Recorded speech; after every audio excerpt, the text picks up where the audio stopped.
that still think that they are ready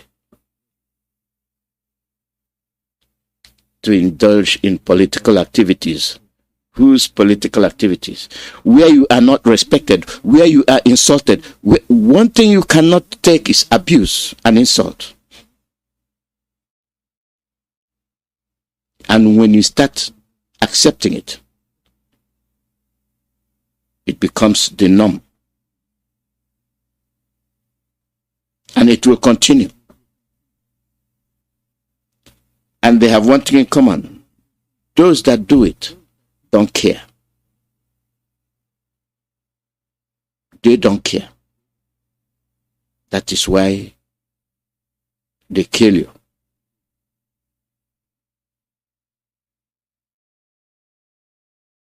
That is why anything they do, they don't care.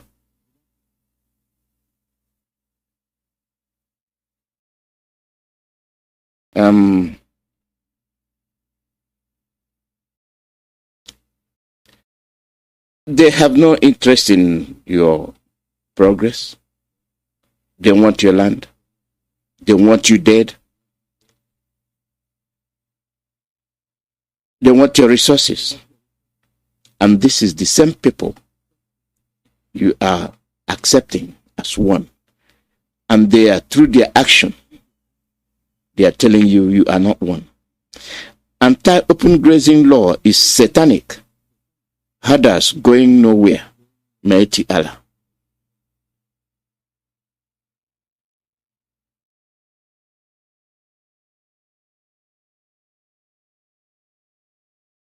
What, do you get it?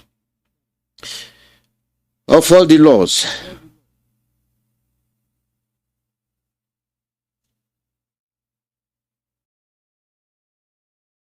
of all these laws,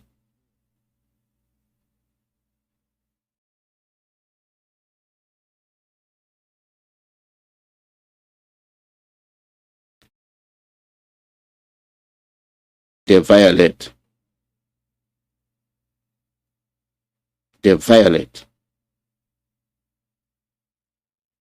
They pay you no respect.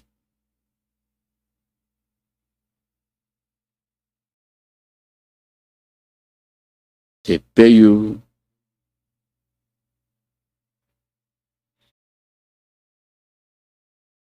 no respect at all.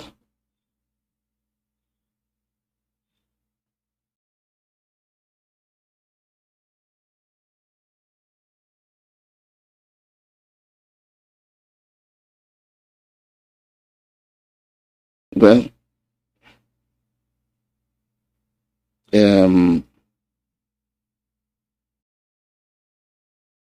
if you didn't get it, all your representatives, they insulted them. All your governors, they insulted them. All your Obas and Ezes, they insulted them. That is what I mean by people that abuse you. They have no limit. If the south, from the middle belt to the west to the south, will say open grazing must stop. It is not good for us. It is a violation of our rights as indigenous people. You that is asking for land, you that is asking to allow your cattle to be grazing around your house, now you own the land. Now you are telling the people that tolerated you that they're satanic. And you're telling me you're a saboteur.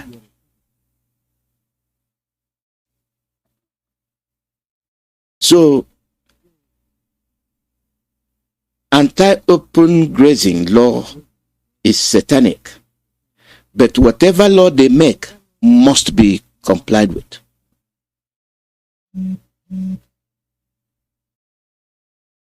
Whatever law they make must be complied with. Don't talk, don't demonstrate, Don't say anything about the administration, because if you do, you'll expose them. And if you say that something is wrong, you'll be arrested. Just like the rendition that leader Mazi Alozie for exposing the canker worm, for exposing the cancerous nature this country has been facing since over 100 years. And now the same people you're saying give you land for Roga. What would have happened if you had given them land for Roga? Look at those in Enugu. They're telling you Enugu is their home. They are indigenous of Enugu. Look at the Saraki of Imo. You heard them.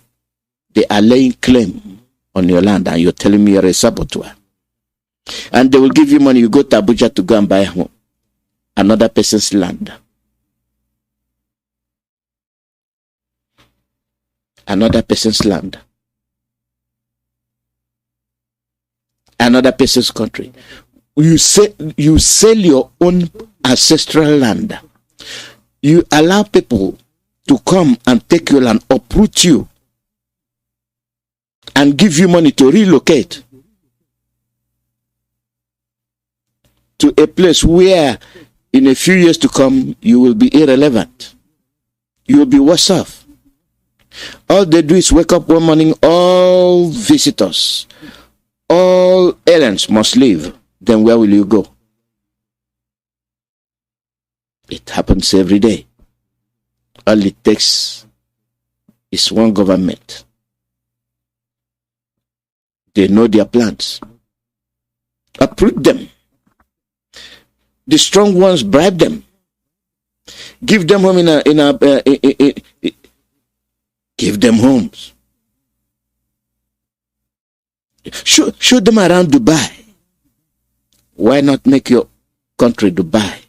And those that want to make their country good, you arrest them and charge them for treasonable felony. Treasonable felony, and you have people that are terrorizing other people. You say nothing. Because they are the ones you are sponsoring. The Igwes, how are you? How do you welcome the news?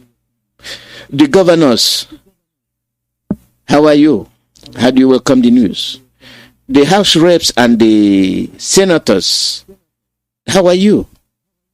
How do you welcome the news? That the Fulanis are telling you that anti-grazing law is satanic. They are not going anywhere. Herders will continue to graze their cattle in southern Nigeria, despite the September deadline given by the southern governors to begin the implementation of the order. Who is the government? Mighty Allah. One Nigeria.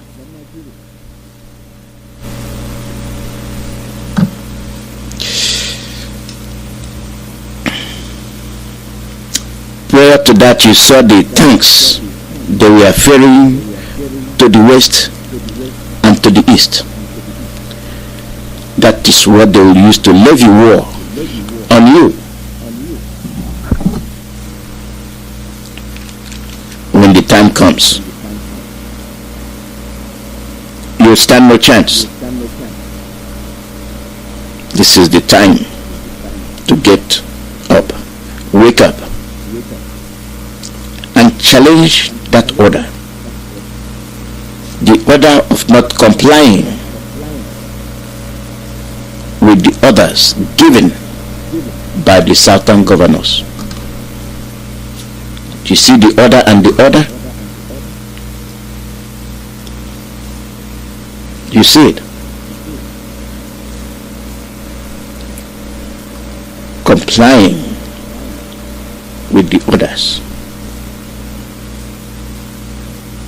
They are ordering to continue open grazing, whereby they grab your land and they kill the indigents.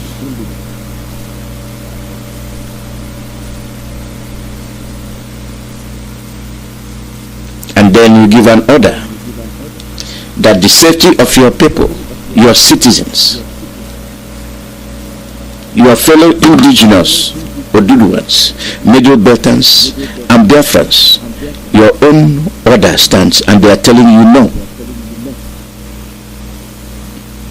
We will not obey your order. What a powerful group of people. The cattle herdsmen, the Boko Haram, the ISIS of West Africa, the soldiers, Islamic soldiers. They have taken over the Chad basin, and they are proud. They set up the government in Borno, but the tank is in your backyard. No, it's in front of your yard. No, it's in your compound, and it's lined up on the major roads. All they want is the order to be given, and the mayhem will start.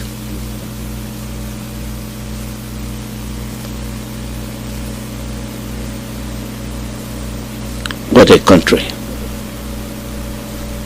So when you say you're a saboteur, I wish you luck.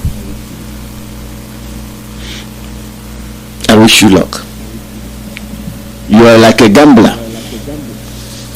I gave you the scenario and what happened when I was a teenager. I witnessed gamblers. I gave you the story about the rolling, the belt they roll, and they tell you to pick the center, and if you pick the center, you win, and you will open your eyes.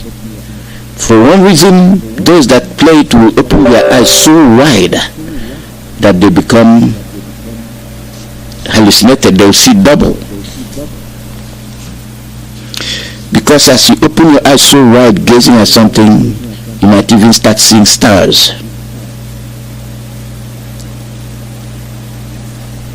And you stick the stick, and the belt is uncoiled, leaving your stick standing with nothing to move it. Your money is gone. Is it the card one? They show you 3.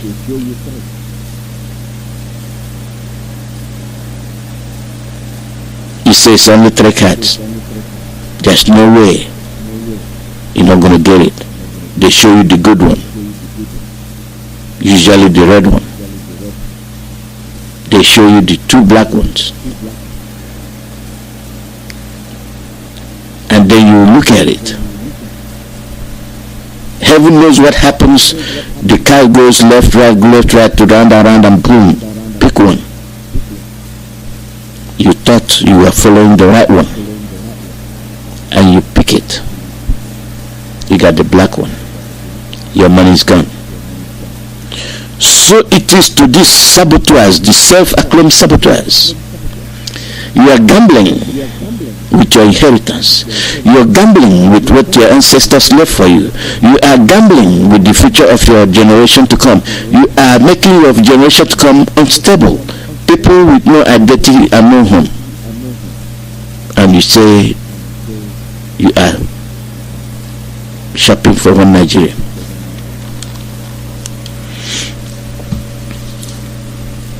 Your sabotage is it out of jealousy? Why are you jealous? Why are you jealous? Are you jealous that you don't want to be alive? Are you jealous that you don't like your tradition? Are you jealous that you don't like your ancestors? Are you jealous that you don't like your brothers? Are you jealous that you don't like your... Why are you jealous? Why do you have to sabotage? But those that have a mission, their mission is to liquidate you. You are beckoning them. please come. Like our sister who called yesterday.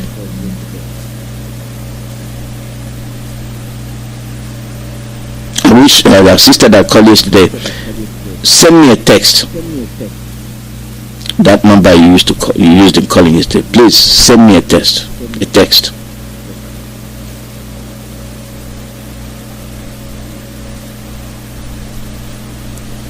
Our sister from Enugu area that called yesterday, the ex. You know what I mean? Send me a text today. You don't have to expect to say I am the ex, and I will understand. I am the ex that called yesterday. I will understand, because I did not note your number. It was after the fact, after you had hung up, then you see calls coming in. Then I didn't know who called before you did or who came after you did. I would have picked your number. You're sabotaging. That you don't like your mother, you don't like your father, you don't like your brothers. Oh, they give me money, I will use it. I'll go and buy a mansion.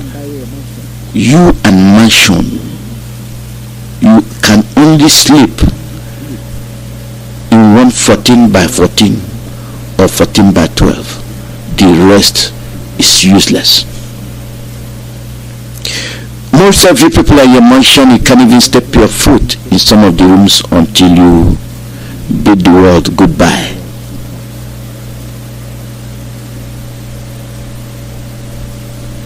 The money you banked overseas, you don't even have access to it when you bid the world goodbye.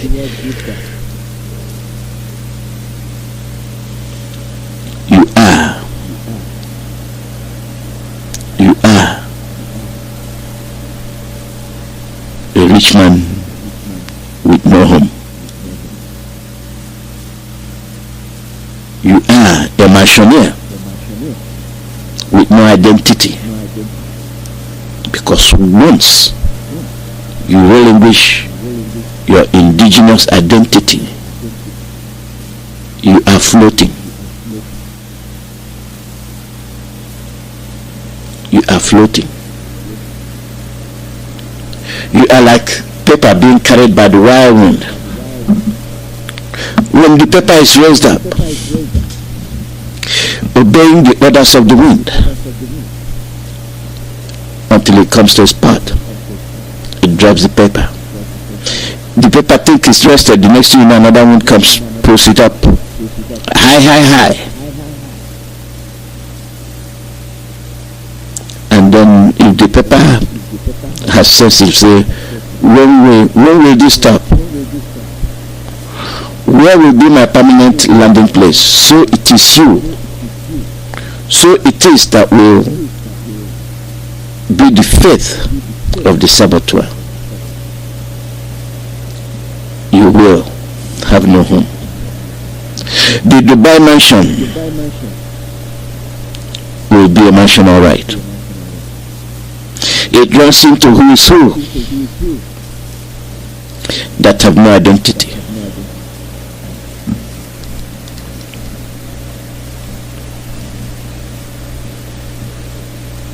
Who are you kidding?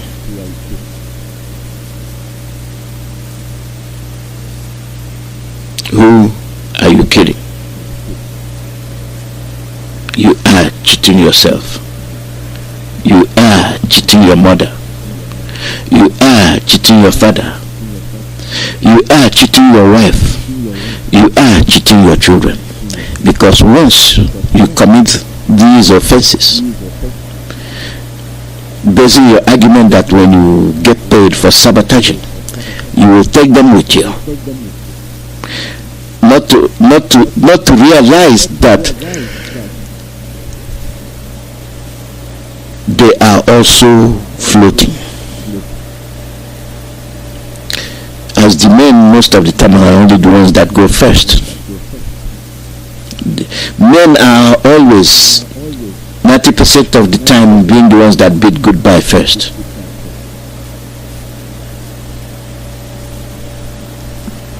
When you're there, they're happy. All is well. And any day you bid goodbye, farewell, their trouble starts. They can come up with the paper. The deed we did with your husband is for 10 years. The 10 years is up. Go and find another place. Now you know you're floating. You've lost your home. You've lost your identity. You lost your brothers. And you're losing the home you used as a bargaining chip to sabotage your people, including your family. Now your family, no home.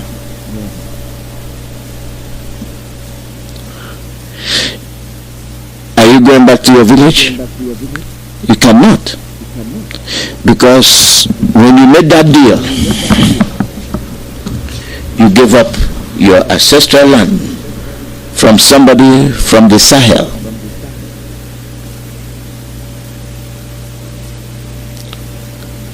Can I ask you a question? All these billionaire Mazi Allahs, why don't they have home in Dubai?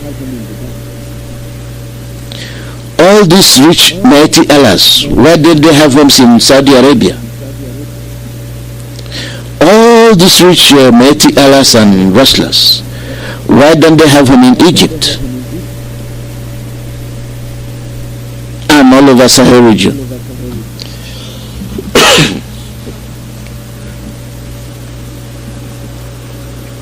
Why do they want your land and then ask you to go and live in their geographical location? If they can sift you, if they can fish you out, if they can lure you out of your land, your ancestral land, your identity, you are a freegan.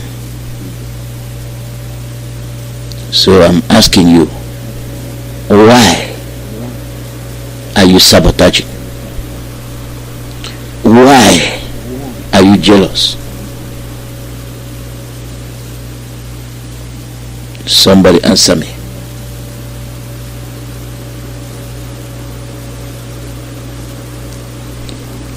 I will open the phone line when the women show up. I will cut it off because they are mixed up with the time. They usually come 8 o'clock. That's 9 o'clock Eastern time. So our sister visited New York and thought she's still in New York. Dr. Tina, please, I'm not mocking you, you know. It happens to me too. You know, it takes a while. This clock issue, it takes a while for you to get yourself together. We operate on Eastern time zone, not on Central zone time. So the call number is +1 484 767 0848. +1 484 767 0848. Live broadcast from Radio Biafra USA. For all those listening that are inquiring for my past broadcast, I think is becoming more in demand. I will call my friend to see. It's usually at www.ipobinUSA.org.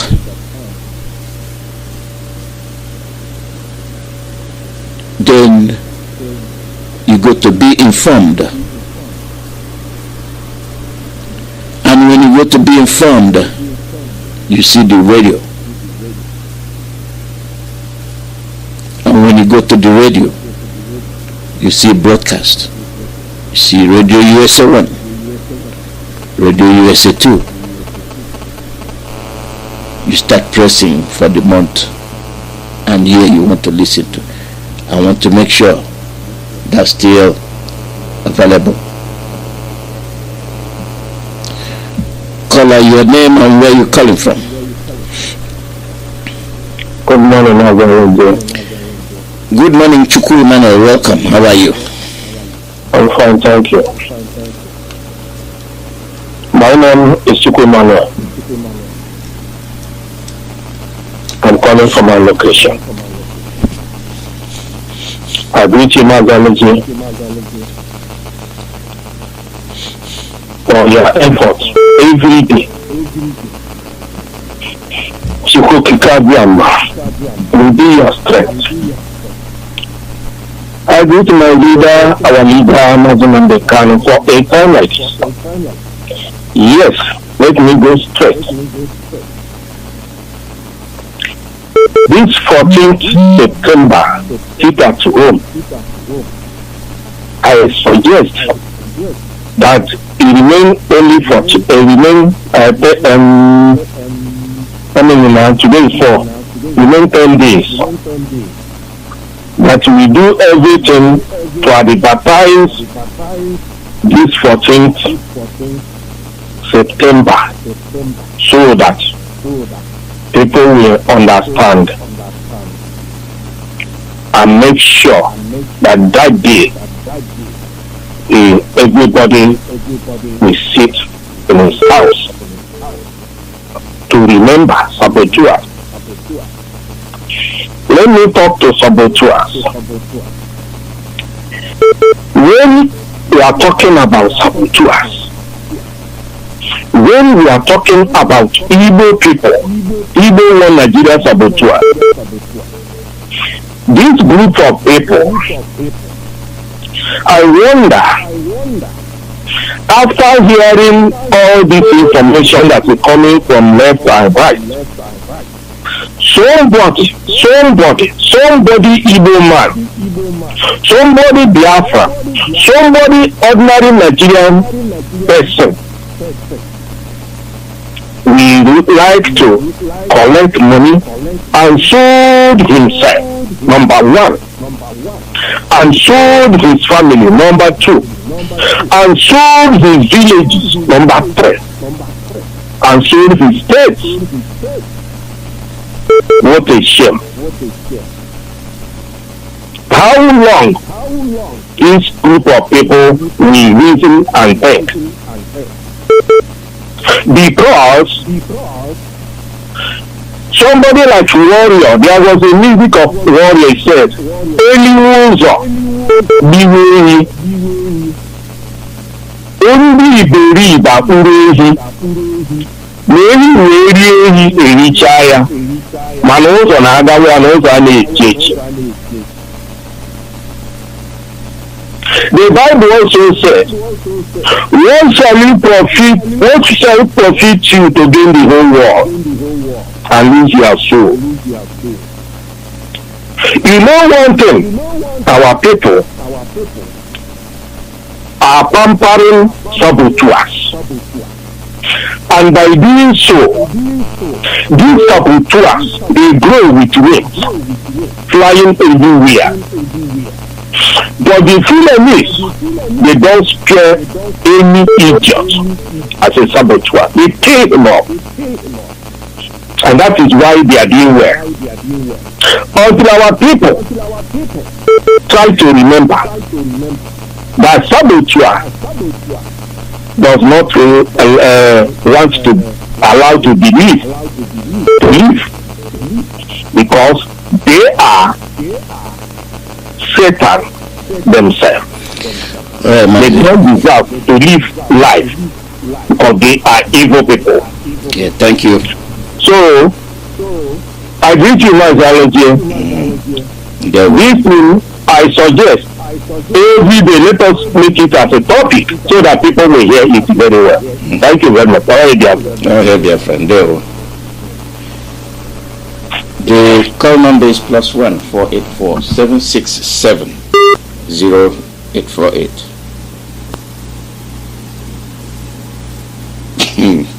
+1 484 767 0848.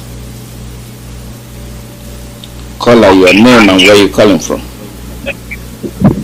Mazi Alozie, good afternoon from here. Good morning. Welcome. My name is Mazi Alozie. I'm calling from I'm the national PRO in the Netherlands. Mazi Alozie, I'm following your program. You are doing very You sound far away from your phone, Mazi. You sound far away from your phone. Are you hearing me clearly? Yeah, I'm hearing you now. So my name is Mazi Alozie. I'm the national PRO in Netherlands. Welcome. Mazi, I'm following your program. You are doing very, very wonderfully well. May God bless you and bless all Biafrans all over the world and protect our leader, Mazi Nnamdi Kanu. Mazi, I want to use this opportunity to make some announcement. Ipob Amsterdam, Netherlands is hosting their mega rally on the 15th of this month in Den Haag. Please, I want to all Biafrans in Europe, Western Europe to come because this protest is going to be the mega one. We're going to shake all Western Europe. This protest is going to be a mega protest all over Europe. Please, I want all Biafrans to come in Den Haag and we'll have a free, for those that is coming from Amsterdam, we'll have a free transportation that will carry them from Amsterdam to Den Haag. Please let everybody come. This protest is going to be the mega protest in Europe. We're going to shake Den Haag. We're going to shake ISIS. We're going to shake all over that Den Haag. All the embassies in that place are going to shake them that they let everybody come 15th of this month. Thank you, Mazi. That's what I want to say. Thank you, Lord. God bless you. God bless you. You are doing wonderful work. God bless you. Thank you. Thank you.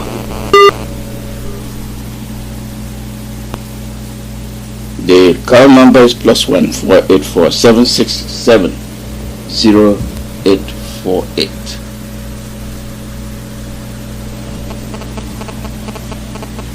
Caller, your name and where you calling from.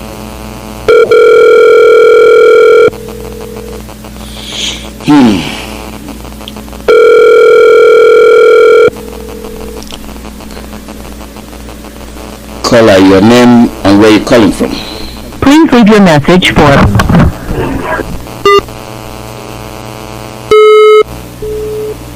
Yeah, just got off.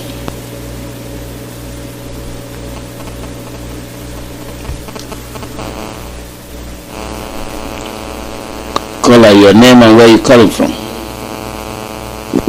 Good morning, Mazi Alozie. My name is Mazi and I'm calling from Brazil. Welcome. Thank you. Mazi Alozie, first and foremost, I want to appreciate your effort in your broadcast and also want to appreciate our leader, Mazi Nnamdi, whatever he is suffering now in that DSS dungeon. Mazi Alozie, my submission this morning is quite different from submission here. So what I want to submit mostly in Biafra land is what is going to happen to that contractor called Nigeria created by Zoo is likely to be exactly what happened in Afghanistan. Hello? Am I coming out? We are listening to you. Thank you. What exactly happened in Afghanistan is likely to take place in Nigeria. First, they have shown themselves by rehabilitating the repentant Boko Haram into the military. And you saw what happened in Nigerian Defense Academy. This is the first step. Secondly, they are going to invade Yasorok. That person parading himself, Yusuf Mohammed parading himself as the Buhari, will leave the office. Now these people are going to take place. They are going to take possession of Asorok. And now they are planting their military zoos. They are planting their military into Biafran land. What they are going to do after they take over Asorok, they are going to implement their Sharia law by telling their people to use AK-47 to parade themselves in the southeastern Nigeria. But our response to their Fulanis that are so desperate in their activities, but our response to their military this thing, we define to them our readiness to defend Biafra land, and we will not allow these things to happen. That is why Mazi Alozie, our Nnamdi created Eastern Security Network to defend our land. Exactly what took place in Afghanistan is likely to take place in Nigeria when this Boko Haram will invade Asorok. They would like to enforce this Sharia law in the southeast, south part, and southwest. But we are ready to prepare. We are going to meet the head of, just as Mazi can say, and we are not going to leave our land. We are not going to give our land to all these people that came from Kajolo. So my solution to Biafran people is we are going to be prepared, because exactly what happened with Afghanistan is going to take place in Nigeria. But we will not allow these people to penetrate our Biafran lands. Thank you, Mazi Alozie. This is my solution this morning. Thank you, and I also want to plead. I also want to plead to God Almighty Elohim to deploy more wisdom to your what I said. Thank you very much. Yep. Thank you so much. Thank you. Caller, your name and where you calling from? Mazi Alozie, very Shabbat Shalom and a very good afternoon from here. I remember Mazi Alozie from Warsaw, Poland, and I hear from America in all province of Biafra land. Onion to remains our leader, fanatic men of valor, radicals all over the world. I appreciate all of you. Mazi, yeah, your preaching have to be precise and concise to the point. Mazi, you see the killing of Sowore, younger brother, in Ibunedio University of Kada in Edo State. Mazi, one will start to wonder, how did these people, engineer, I'll call you back, how did these people know and identify this guy, know where he's studying? Mazi, these are the bandits. I don't know if it was clear, was it on the road? And how do they identify this guy that is a brother to Sowore? Who is the saboteur? Who is behind it? This is another question. How do they identify that guy? How do they know that he's Sowore brother? Because everybody know that at that point they are chasing him and they are chasing Mazi Nnamdi and Ibo. Now another thing, Mazi, you preach here is exactly what is happening in Imo State. You see the Supreme Court governor of Imo State, he asking my own people from Njaba local government and some partners where he come from to relocate, and relocate to who? That's another way of paving way for the full Fulanization and Islamization of the country. And this is why he's doing everything, bringing all us now in Imo State. Even the worship or the what armored that to put in supply all of them are in Imo State. And this man continue to bring them, doing everything new can to Islamize God. Ipob, he was trying the other time to give Ipob, but people resisted. And I want to use the opportunity to tell our people between Wangene and Unkwere and Njaba and this, to put their eye on that Ipob and see what is going there. Because one cannot tell what is happening there now. People, our intent should work there seriously and look what is happening there. It's very, very important this time. Very, very important. About 14 September, somebody asked you, I think it's our beloved brother and father, Tuku Imande. The jingle will be out very soon, and it shall be sent to you. And another thing, you have announced about radio. I think one and every other place, so by grace of Elohim, before the weekend they will speak. Mazi, I am authorized to make this announcement from National Coordinator of Belgium, Mazi Kinsley. Wanko Isog. He's calling their people in Belgium that their first annual meeting holds on the 11/9/2021 at Route Cloud, 1070 Anderlecht. And the number or contact they will reach is +32 651 793 83. And the second Mazi, repeat that. 4676. Repeat that. 9615. Repeat. Can reach one quick. Repeat And the phone number. another thing of importance, of course, I've sent the phone number to the European Rep and the deputy. Repeat that phone number. If you are a national coordinator, you are coming on air daily, and you are I don't know if you are ashamed to say you are a national coordinator of social country, and you are using a different name. You don't want to disclose the ID. And my question is this: where are you? Are you working for IPOB? Are you working for the other way around? Because we lack information that those people you are working for, they are not part of this IPOB. And when we talk about saboteurs, we must be very, very careful. If you are for IPOB, declare yourself. If you are the other way around, please make it open. Make it open, because it cannot be a national coordinator of a country. You come in with a different name. You don't want to. You never talk to one that I am the national coordinator of social people. This is number to these people in that country. If you want to join us, call this number and join. We must be proud of who we are. I remain chronic. I think I leave it briefly. And I told you to repeat the phone numbers of those Netherlands that will be having their gathering. The volume was drowned. Okay, you're done. You're off. Well, we'll get them out one by one. You either serving Biafra or you're not. You know, your people come first.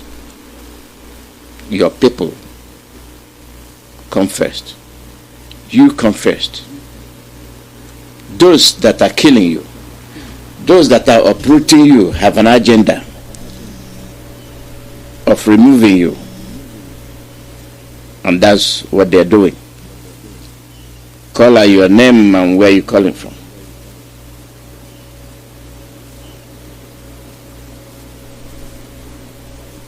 Call out your name and where you're calling from.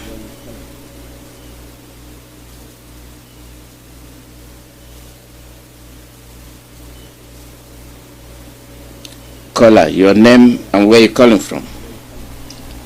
Yeah.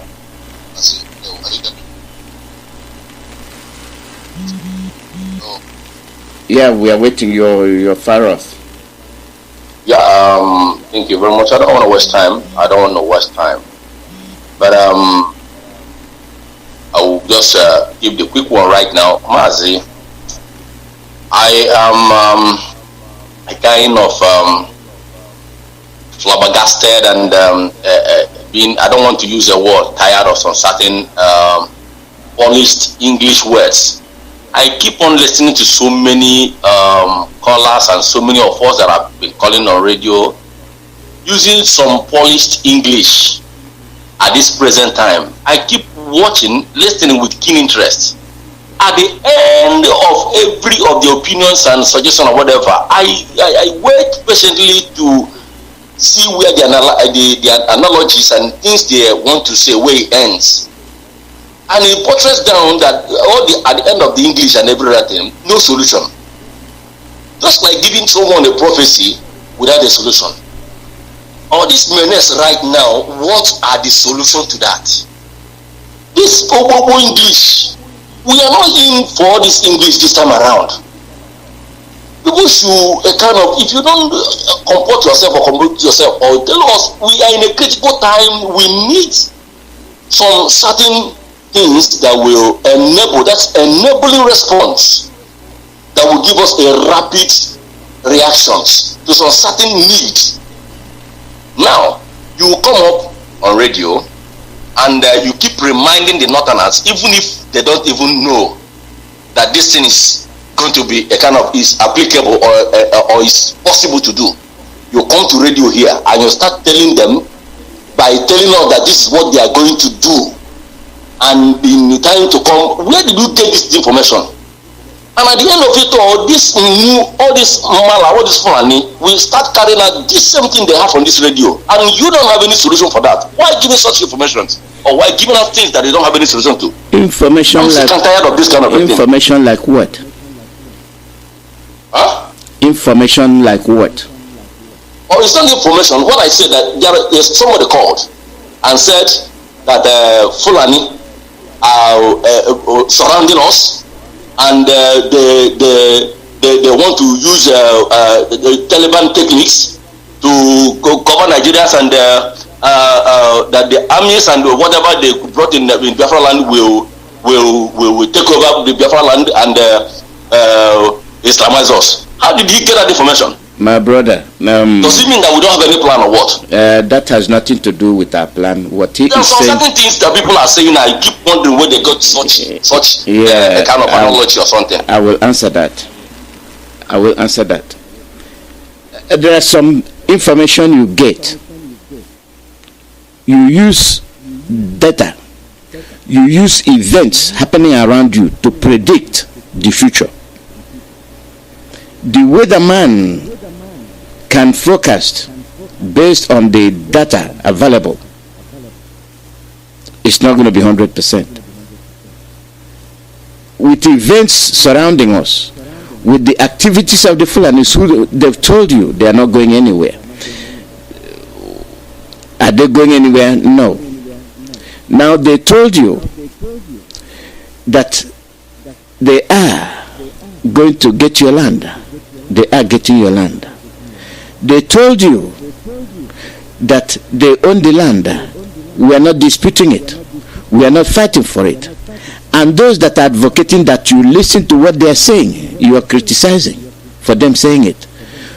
When we know, when we inform, no roga, no giving of land to Fulani herdsmen, they must comply with the no grazing law.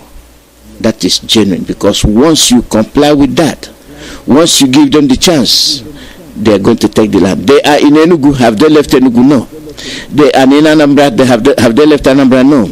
They are in Iguacha. Have they left Iguacha? No. They are in Abia. Have they left Abia? No.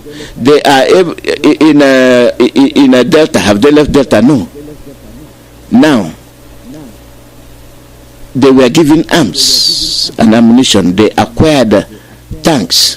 Did they use it? No. Did they use it against the Boko Haram? No. Where are the arms? Where are the tanks? In our land. Is that false information? It is not. I know what you're trying to say, and we have answered that question, and we can continue answering it. There is time for everything. Our leader is somewhere,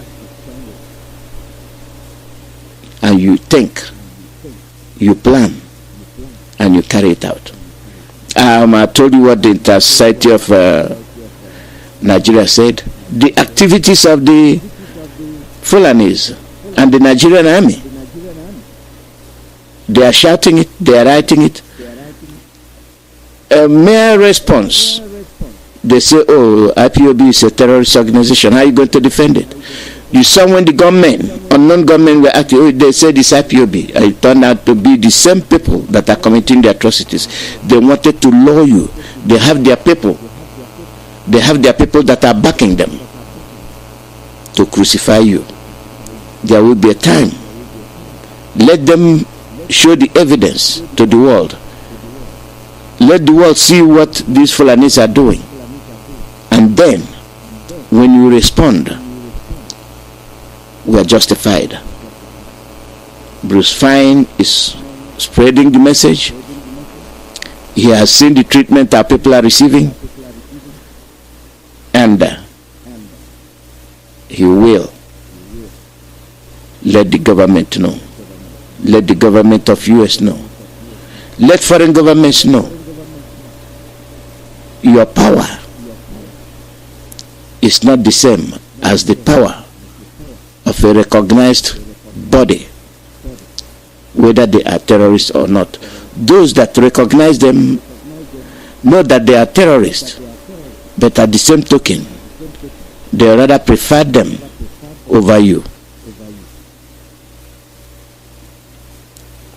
Is that a coincidence? I don't think so. Let me point out something to you. We are not cowards. We fight back. We've always fought back. And we are not afraid of anything. Why Britain is doing what they are doing is because they know you front and back. They know your capabilities. They know what you can do in a split of a second. And I'll let Dim Odumegwu Ojukwu also said it. He said certain things when he was leaving after the war. Who you are and what to expect from our people. One thing is to deny who you are. You can deny as much as you want to. You can oppose. You can always give your opinion. The facts are there. The facts are that those killing you want you dead. They want you out. So we are used to argument. We are used to having our opinions heard. We are not experts. It is the information of the past. When you gather them, you can predict what is going to happen. And then you prepare. You prepare. Let me, there's something here. If you listen to Harold Wilson, what he said, if that doesn't strike fear in you, I wonder what else will. These are people that came. They saw you. They assessed you. And they concluded that you are a threat to them. How do you think that they are going to welcome you? How do you think that they are going to give you the chance? You, a black man.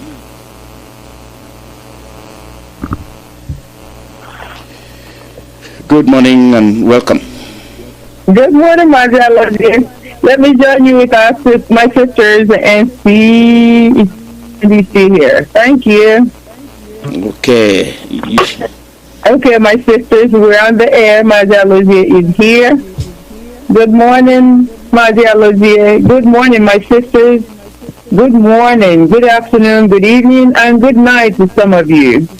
Great Biafrans, friends of Biafra, lovers of freedom, freedom fighters, listeners of Radio Biafra and IPOB worldwide. This is a great family. This family called IPOB is a wonderful, great family.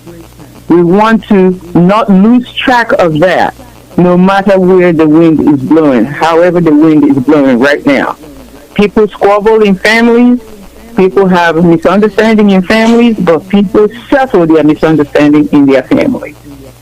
So I want to remind the great Biafrans that we are one family in IPOB and to continue to work together. As our theme will tell you this morning, that we must come together, work together, and stay together to accomplish our goals. My name is Dr. Tina Eberichukwu. I'm Ada Biafra from the heart of Biafra land, Olo province. We welcome you to our program this morning, this wonderful Saturday morning. Okay, I'm logging out. Are we doing what? Say I'm muting myself out. Thank you. Yeah.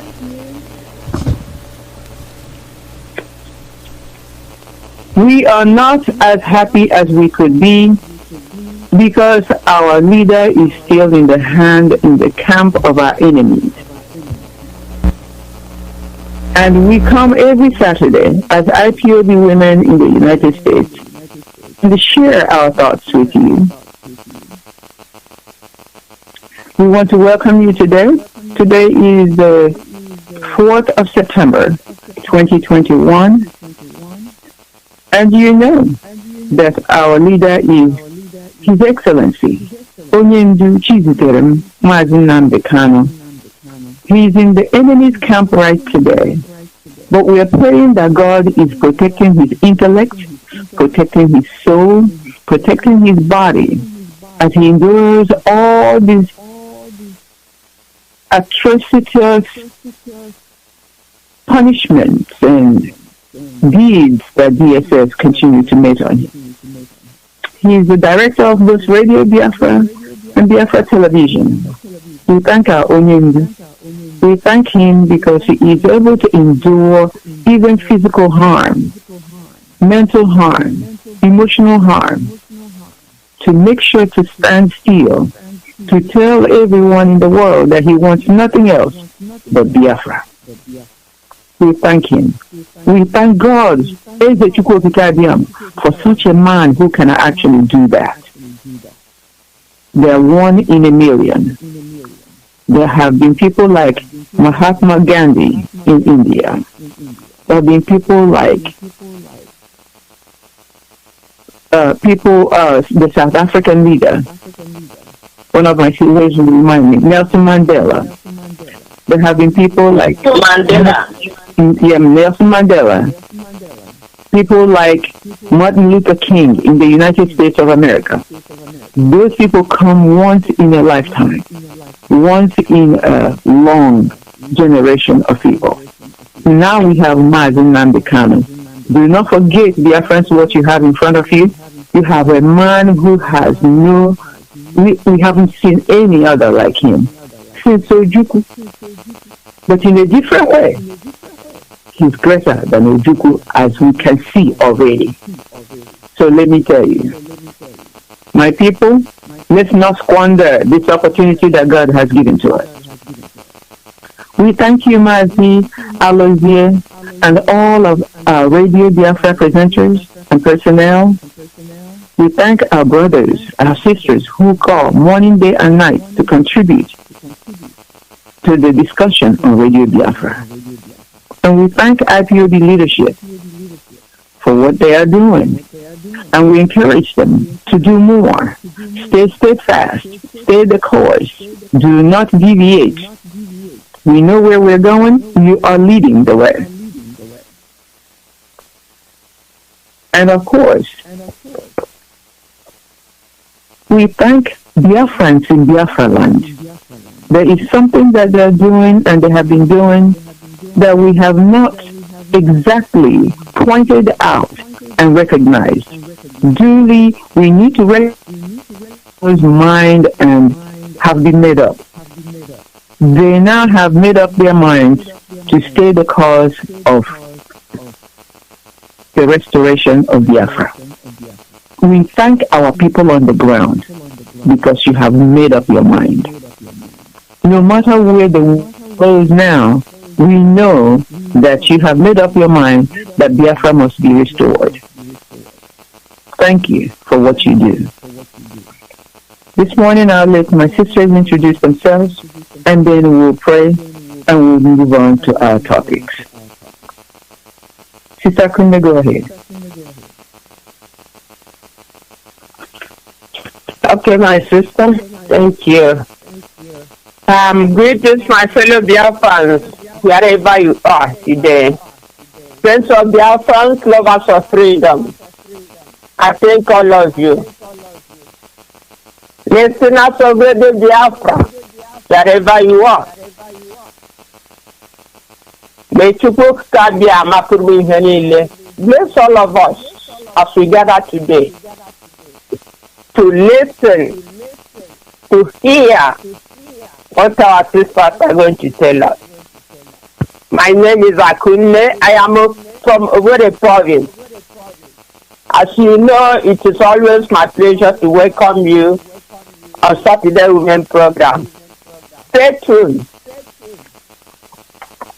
We will be together today and tell you what is in our mind. Thank you. Thank you very much, Sister Cecilia. Good morning, wonderful people of Biafra all over the world.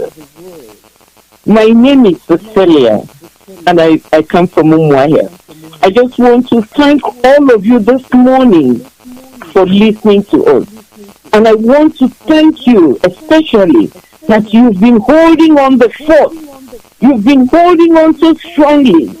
I just want to say thank you very much. And continue in the work that you're doing. Continue encouraging one another. Continue standing together, even as we speak to you this morning. We just want to encourage you and strengthen you. Thank you very much. Thank you, Sister Cecilia. Sister Victoria. Good morning, good afternoon, good evening, fellow Biafrans, lovers of freedom, freedom fighters all over the world. The team of Mazi Nnamdi Kanu and other well-meaning Biafrans and lovers of freedom. This morning is another day of meeting when we come together to discuss the way forward in our struggle. We remember that you can never win a goal if you stop by the way, or if you allow yourself to be distracted with things that doesn't matter. Just like our leader said, our leader, Mazi Nnamdi Kanu, it is always and always Biafra or Biafra. Anything that takes you away from that direction, we don't want it. Therefore, stand strong, steadfast in the teaching of our leader and the belief of Chukwuka that it will surely come to pass. I am your sister, your daughter, your wife, Victoria Abumwapongwa. Thank you. Thank you very much. Sister Kanu, would you please pray for us? Yes, my sister. Let us pray. Almighty and ever living God, Chukwuka Abumwapongwa ihe niile nke bi n'eluigwe. This is another day we have gathered in your presence to thank you for your blessings, your love, for protecting us today, and all the good things you are doing in our life. I pray that you protect our leader, Mazi Nnamdi Kanu. Give him the strength to support all the things he's going through. Father in heaven, you know how our leader loves you. Please never let him suffer in vain. Bless his family, his brothers and sisters wherever they are. Bless Ipob family, that through the work and the teachings of our leader, everybody may take example of his life. Bless our Eastern Security Network, that through you they will continue doing their job perfectly. And all the people that will cast in Radio Biafra into your hands, we command them to you, that you bless them, guide all of us. What we are looking is for freedom. We are asking for referendum, so that at last we may completely restore our motherland.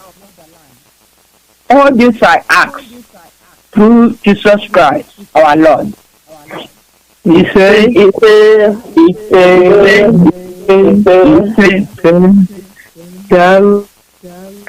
My dear sister, now this morning we have already told you that our theme is come together, work together, Stay together, Biafrans, because our enemies are coming from all sides.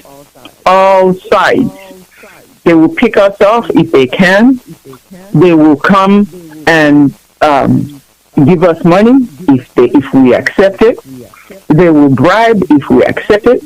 And we are not going to do that. Simply because we've been taught. We've been taught. We know how they come. If you know the devices that your enemy will use, if you know what your enemy is planning to do, then you come prepared. You stand firm, no matter what side they come from. And they're coming from all sides, like I said. Come together, work together, and stay together, Biafrans, because our enemies are plenty. There are many of them, and they're coming from all kinds of ways. Our first topic is, we ask for referendum. Let me make it clear. We ask for referendum. Whether Nigerian, the zoological country wants to understand that or not. We are not asking for war. We ask for referendum. We are against the Nigerian election in Biafra, though. We do not want to permit any more Nigerian election in Biafra. And we ask that civil disobedience must continue in some form and fashion in Biafra. Ladies, are these the things that we're asking for? Are these the things that we believe? Because I think we're mixing in this chaos of our leader being in the enemy's camp and many voices speaking and people very distressed, and we understand because we are distressed right now as well. We understand you're distressed, how far and how much everyone is distressed. But in the distress, you must not cause confusion. Let's make it clear what we believe. We believe that we are asking for referendum. We believe that we don't want Nigerian election in Biafra land. And we also believe that civil disobedience must continue in some form and fashion in Biafra land. Sister Victoria, would you please help me? Is that what we believe in? Thank you, my sister. Our belief has been made clear by our leader, Jesus Onyende, Mazi Alozie, who God used to open the eyes of the blind. Anytime I think about it, I know that we were gone as a race. We have been replaced by a wanderer or a wanderer group for Fulani. If God, by his mercy, by his appointed time, did not raise up a man called Nnamdi Kanu. We know, according to the saying, that drops of water make the ocean. Little by little, before the war, when they made their declaration that an Igbo man or a Biafran, when you put them at the bottom, they will go all the way up. When you take them out, they will find their way in. They have already decided that they don't want us. Now the war for the decisive. Many ethnic groups that are suffering now join in to destroy Biafra. Biafra hold forth until they can no longer hold, or because of some misunderstanding that came between the leader and the people that are being led. Since then, like drops of water, our people have been succumbing themselves to Fulani Islamic rule. Some of them, like our sister said, through bribery. Some of them through coercion. Some of them through force, killing, and all that. To the extent now that they can come to our land and have people that are answering Imam, which is foreign to us. They had the opportunity now to install a governor against the will of the people. They have opportunity now to begin to take over our land. It didn't just start in one day. If our eyes were not opened by our wonderful leaders, we wouldn't have known that our people have sold out. But right now that we know, what is our plan? our plan is that we must get to our destination. They were happy when people were leaving the land, traveling out. Yes, all of them are going. And like our leader said, if God didn't catch us up at this night hour, our people would have been happy traveling abroad and never coming back home. And by the time they come back home, the whole land has been covered by jihadists. Now, what is our hope and our plan? Our hope and our plan is that our struggle shall not be in vain. I recognize that self-determination is a situation that is accepted worldwide. If I'm lying on my left side and there is a stone on where I'm lying, I'm uncomfortable. I will have a right to change my position to my comfortable side. Referendum is one thing that can help us to make that decision. Up till now, some ethnic groups in Biafra land still don't know who they are. Up till now, some of their leaders are still misleading them. What do we do to know those who belong to this Biafra and those who don't belong? It is referendum. Once we do that, we are ready to be on our own. I don't care what people are saying. Some people say, oh, he said the truth, but we didn't like the way he said it. Well, somebody said the truth, for goodness sake. Which those who have been rubbing oil on your lips, rubbing oil on the palm, never told you. Look at the east. Look at anywhere once you leave Asaba going to be full of darkness. There is no road, there is no water, there is no electricity. And yet we have one of the most educated people over there. What are we doing with election, for goodness sake? Since 1960, as history declares it, elections have been going on. If some of you have been looking at the social media, you see Fulani, they are still emphasizing, even though they are offering different governors in different states the opportunity to either become the president or the vice, they are still asserting their opinions that they have not yet finished. They need another 8 years of suppression. They need another 8 years of killing. They need another years of headsmen taking over your land by force. And then they are done. And then you can come in. But think about it the other way. Let's assume that finally they decided that another person can be a president or vice. Have you seen Osibanjo? Where is Osibanjo? Vice president. That is it. He's just there with the name Osibanjo, but we don't even know the role he plays. The time they were coming to Biafra land, when they wanted to prove a point, they brought him out from wherever they were hiding him. And he showed face. That his people are dying, that people are getting killed. What is his own portion? What is his position? Is that a leader? And in that matter, a Christian leader. What do you think? And now look at them. They are seeing the Enugu governor as the one that can lead. Some of their youth, they call it the Fulani youth or northern youth. Yeah, that's the one. Because those ones are part of the one that refuse to pass the no grazing law in their state. Because they want your state to be told us, who are you voting for? Are you voting for Ozabimba that is living from Abuja? Are you voting for the one at Ebonyi State, the one at Abia State? Which of them are you voting for? My people, if we come together, even if we are single brooms, which is pliable, single brooms, that can easily be broken. If we bind ourselves together under the teaching of our leader, Nnamdi Kanu, while we are looking up and trusting God, they cannot penetrate us. The governors already know that they cannot control the people at this time. The people, nobody controls them. What they know, which is the truth, controls them. They have proved it already.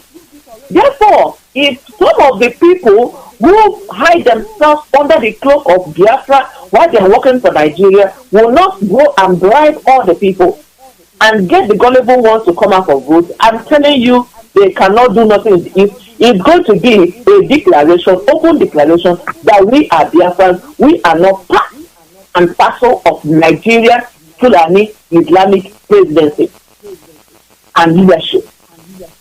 Can you see the corruption going on in the nation? Fulani pocketed the entire nation.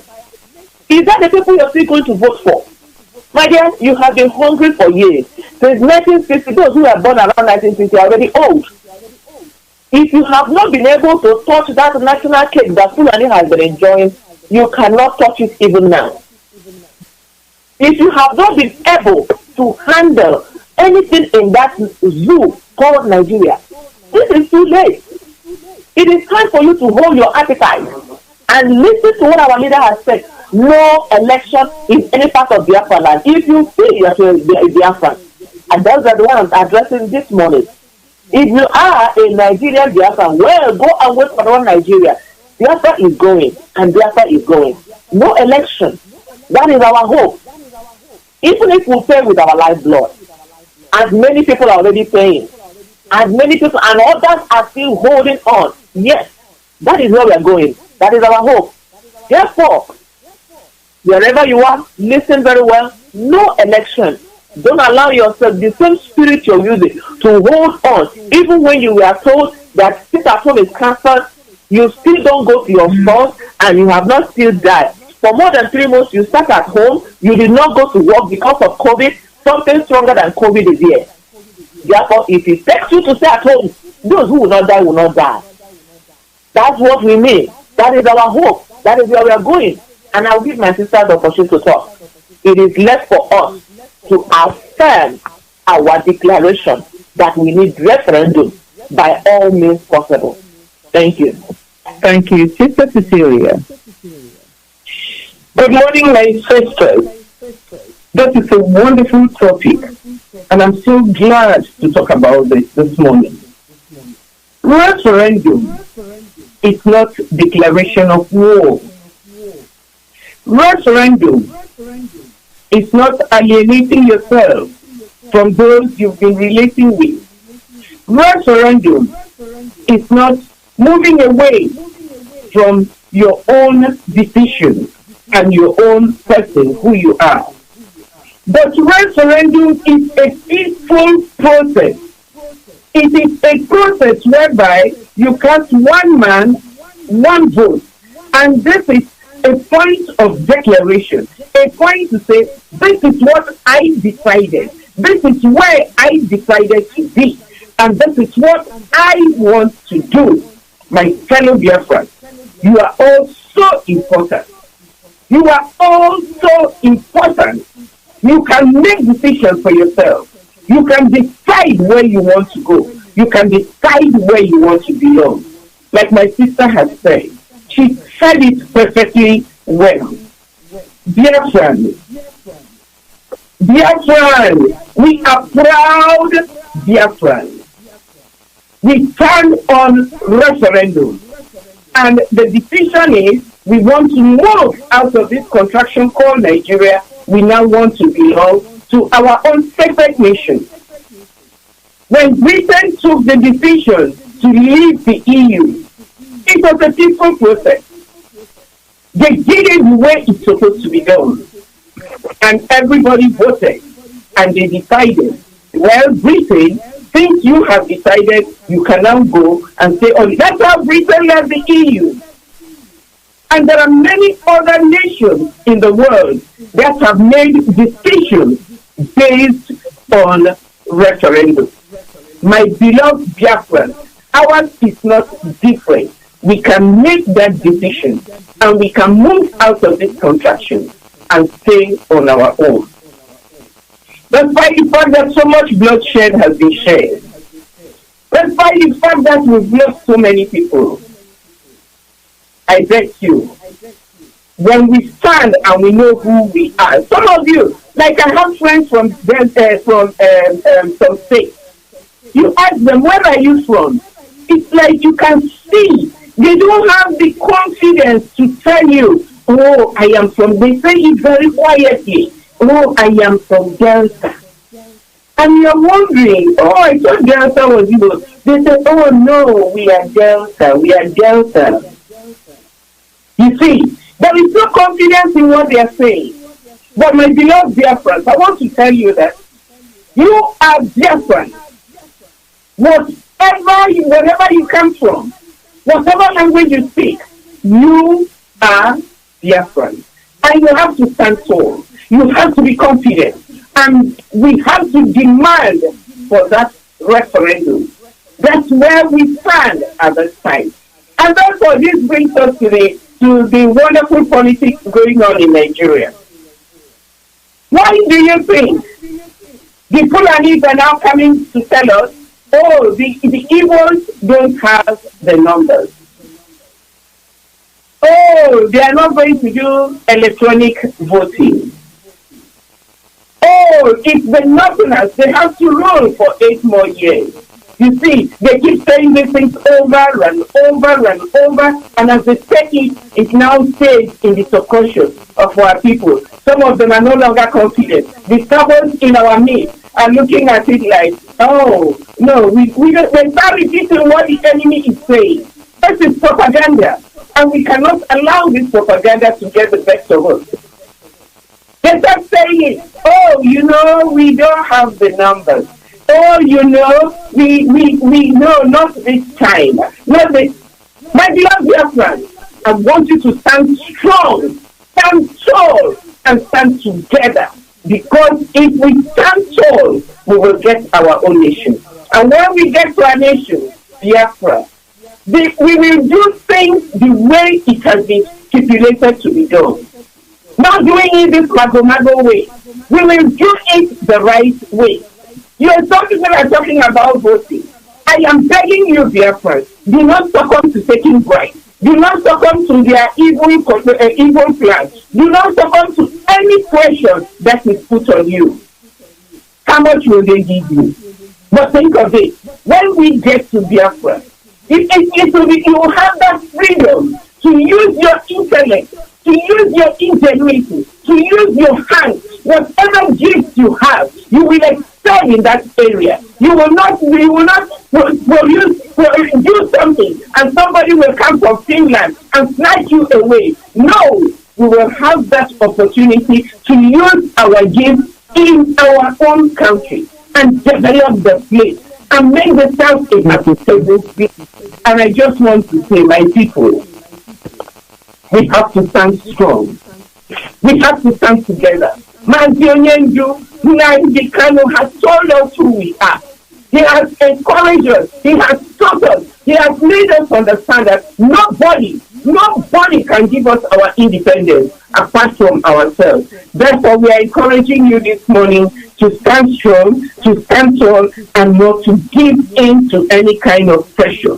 And because of that, you must continue with the civil disobedience because it is hurting Nigeria. They are scared of you when you stand and make a decision and say, this is where I stand. This is what I want to do. They get so scared. So we must stand strong. We must stand firm. And above all, we must stand together. Thank you. Very, very good. Thank you very much. Now, Sister Kunu, do you want me to move to the next topic? Or do you want to add to the referendum and being against election in Biafra? Yeah, let me add a word here because my sisters have said it all, you know. One of the sisters said that this Fulani government is storing those they call governors against our will. My sisters, this is total Islamization and colonization. Yep. Since this is what the map for instance entered, if they haven't started, that's the day they started Islamizing us. And most of our people didn't get it. Till today, you hear some people telling me that it is impossible that they will Islamize Nigeria. Shame on these people. They are so far away on the reality that is coming upon them. For this being said, let me add one word again so that we can go to the next question. It's I'm just appealing to our Anambra brothers and sisters. You know what this imposter Buhari is doing all he can to capture Anambra State this time on coming election. Do you know why? It is simple. Anambra State is the soul of motherland. And when they capture Anambra State, what will happen? Biafrans, use your tongue to count your teeth. Biafrans, this is the time to get up. Get yourself together. Gather yourself, organize, and prevent the evil that is coming. Thank you, my sister. Thank you very much. Just because of what my sister just said, I am going to say this one thing, and I know that I might make some of my Anambra brothers, I should say Omambra brothers and sisters mad. You are the catalyst of what we're talking about. You're the heart of what we're talking about now. We want you to discourage your people from participating, from holding rallies, from having anybody come to them and give them $5 and $10 and 10 naira and 20,000 naira and 10,000 naira. Please stop them now. Threaten your people back home. If you accept any money from any politician, that you're going to not have to help them in any other way. Make it clear to them, because they are trying to steal the soul of Biafra land. You are the soul of Biafra. Use your tongue to count your teeth, just like my sister said. And remember the things that Mazi, His Excellency, has taught us. Don't forget where we started. Don't forget what he has told us. And if you people want to be that, I am telling you today, as a Biafra, I am telling you, I'm talking to you as my brothers and my sisters. If you do what you're about to do and allow this election to take place and sell us out, it will take us some time, but we will recover, but we will never forget. I am warning all of my Omambara brothers right now. I know my sisters they are coming along. My sisters will follow through. But my brothers, I am telling you, shine your eyes, because they are coming for the head. Do you understand? They are coming for the head. And if you let the head be cut off, life will cease. Use your tongue, count your teeth twice, and make sure that this doesn't happen. We are appealing to you today. We are telling you now. Because we are crying out as women. We have our antennas up. We are crying out. We are crying out. Go back and listen to Mazi, His Excellency's speeches and his lectures on Radio Biafra. Go back and listen. And know who you are. Know who you are. Know who you are. Know your position in the family. If you know your position, you will not throw it away. Don't be like that person in the Bible who sold his birthright. I'm warning you. Thank you very much, my sisters. Let's go on. Onyendu has taught us through his speeches and actions that we should not sell out or accept bribes. We want freedom for ourselves and others. Are these statements correct? Because we are not only fighting for ourselves, we are also fighting for all indigenous peoples in that contraption. And we are being warned by Onyendu's action himself. No matter how many oil wells that he has been promised in the past, no matter how many dollars and houses and Dubai, vacation houses in Dubai and everywhere else in the world, on Swiss Alps and wherever they are, that they have promised to me in the past, he has not accepted. If you are not willing to act like our Onyendu, give way for us in IPOB. If you are not taking your actions and you're making yourself conform to how our leader is, if you're not becoming a disciple of Onyendu, His Excellency Mazi Nnamdi Kanu, move away. Take yourself out. Step aside. We are not telling you you're not a Biafran, but step aside in IPOB. Is that what we're saying, my sisters? Is that what we're saying? Sister Kunde, is that what we're saying? Yes. Yes, my sister. That's what we are talking about. Yes. You know what I can say? By now, all of us, Biafrans, including myself, should understand or learn a lot of the teachings of our leader. And our leader has given himself as example to all of us. Also, he is a model to all of us. We should have learned a lot by now. If we are one of those selling others, your brothers or sisters, because of money, no, understand that you have first of all sold yourself. You have sold your soul. Tell me what benefit will you have if you continue selling your grandchildren? Well, your life may not matter. Why sell the future, the rise of your grandchildren to Fulani Islamic State? Why doing that? Fulani slaves in our land. Fulani of our enemies, those killing us. They promise you heaven and earth. They do all they can to make sure that they bribe you. And you accept the bribery, go and sell your immediate brother, whoever, for money. Know that when you're doing that, you have committed sin in the highest order. Be careful whoever doing that. Be careful selling your brothers and sisters because of money. Now we are in danger in our land. What does it profit you? If you fail to redirect or direct your sister or your brother from, for instance, you see our enemies coming. Why can't you prevent your brother or sister from falling in the hands of these people? You see, our leader is in jail today because of what? Because he speaks the truth. Because he did not take the bribe money.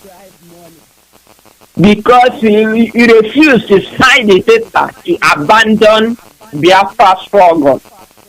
That's why our leader is suffering today. If our leader promised us, he will never sold us out. And that we are the people going to sell him out. And we are doing it. And continue doing it. When are we going to start learning? Oh, my people, all of those selling us out should continue to be unconscious, wherever they may be. Biafra is a spirit that you can never mess with Biafra. You can never, no matter whatever you do, there will be no peace.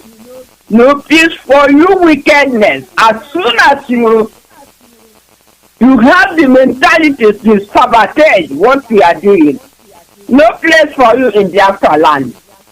Indeed, Biafra is a spirit, as I said. Those idiots are tending to sabotage our struggle, like Uchemefo, Wazirike Lokuzodema of Ipob State, governor from Eastern Region,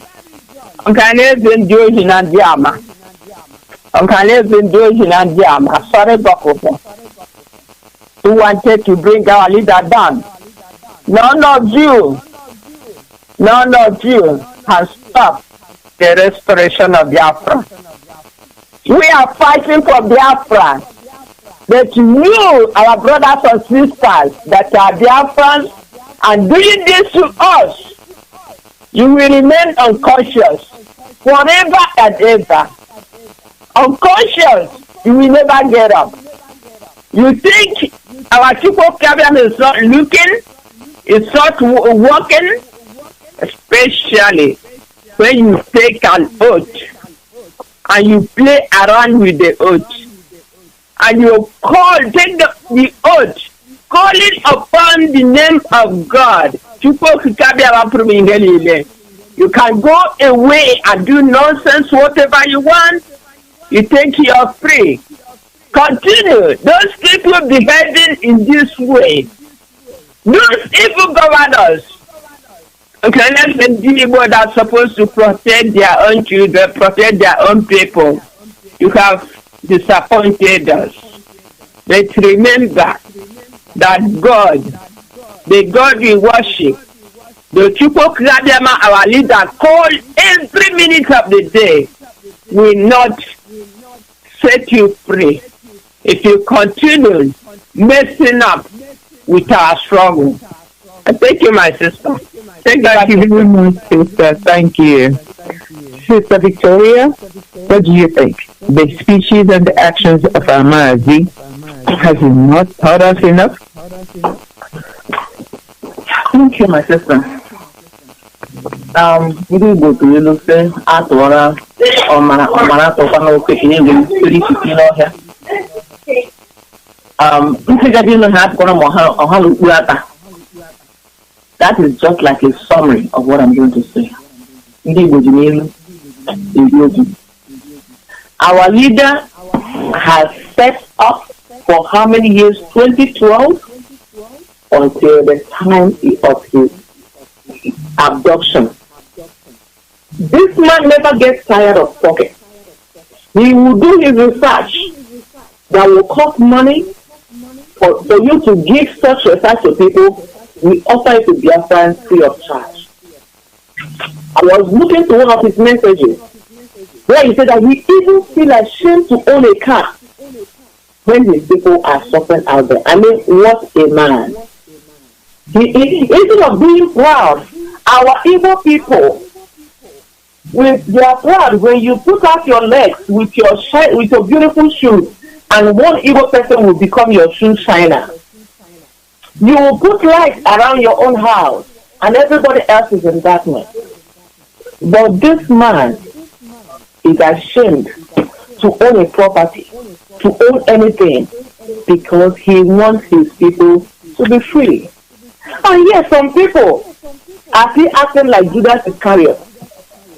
Some people are still acting like Ipob that will sell themselves for a morsel of food. You have been getting this. I remember our leaders' speeches. Anytime I look at the roads in the east, I look at the level of infrastructure in the east, I begin to point at all the people that have been leading. They call themselves leaders. And yet, all of them are living in Abuja. That is where they developed. That is where they reside. That is where they had the industry.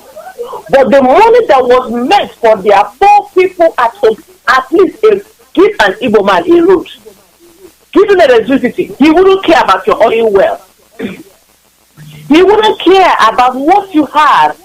Give him just the tool that he needs. The same way, our leader has given us the tools that we need. And some people feel it is something to be happy about, that you can drop the struggle at any level for the love of money. You can drop it so that you can destroy the work of our leader. My question now is, where are those groups that every time that our leader gives a speech, they gather to cover the speech? Where are they?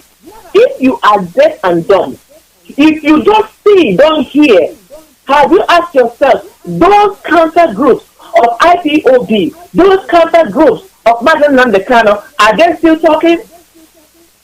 What is their way forward to the situation we are facing in Biafra land? That alone tells you that these people are saboteurs that were sent to destroy us. And now, right inside Ipob, I heard somebody say we cannot cover evil. We are not Fulani. Fulani cover evil for themselves. They will keep rape and men. They will send their headsmen to go and kill. And nobody says a word. But under Biafra, look at everybody bringing their dirty linen outside. So that we can know where the fault is. And we can begin to heal from the roots. Saboteurs inside Ipob, they came to answer names. But their heart is far away from the goal of the struggle. Are you one of them? Did you take an oath? Some people who take an oath are pointing fingers on those who don't take. And you find that some people who didn't take the oath, they are doing far better than those that took the oath. Is your job to pull your fellow Biafrans down? Are you happy to enslave the next from this generation, the generations that have been enslaved? Are you happy and comfortable to enslave the next generation? Can you see the level of corruption that Fulani has caused in the country? You cannot trust a child. You cannot trust a woman. You cannot trust a man. And yet they are pushing Islamic agenda. What is that agenda that they are buying you with? Some of our leaders, even some pastors, are converted to Islam. Some who are supposed to be political leaders, your people voted you in. You are sabotaging your people. You deflect from your own whatever party you belong, especially PDP. You are going to APC to go and serve the wings and caprices of Fulani man, who has no agenda. They have no plan to build industry. Look at their children, people born by women. They can't feed them. And you are sabotaging our struggle to be like them. God in heaven, will not allow it. I have seen so many things that happen, even when there is no hope. Don't ever think in your heart that when you leave the position that you have been appointed to keep for Biafra to be restored, and you decide to throw it to the dogs so that you alone can be comfortable, it will not go down well with you. It will not go down well with your family. It will not go down with your plan, because there is a higher power, there is a superior power that is watching over Biafra. And therefore, Biafra cannot be given to any other nation, especially Fulani. Even though you choose to work for Fulani, still Biafra will come. I want to tell you, wherever you are, the life of a Fulani man is not a life to be emulated. They use their people as the youth that's supposed to learn and become somebody in life. They use them to clean their dirty diapers. They use them. They won't allow them to be educated. They are coming up. They are using them as weapons to destroy life. When they finish doing it, they still enslave them. And they and their children are living high up.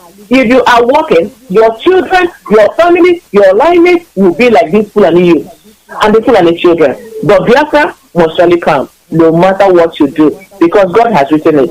God has raised a prophet in our time. God has raised a deliverer, and that is Mazi Nnamdi. All we are saying is, God, please, may Mazi Nnamdi come. May Mazi Nnamdi be alive and well to inaugurate Biafra when he comes. And we know it's surely going to happen, because he made his boast in the Lord, and he will protect him. Thank you, my sister. Thank you very much.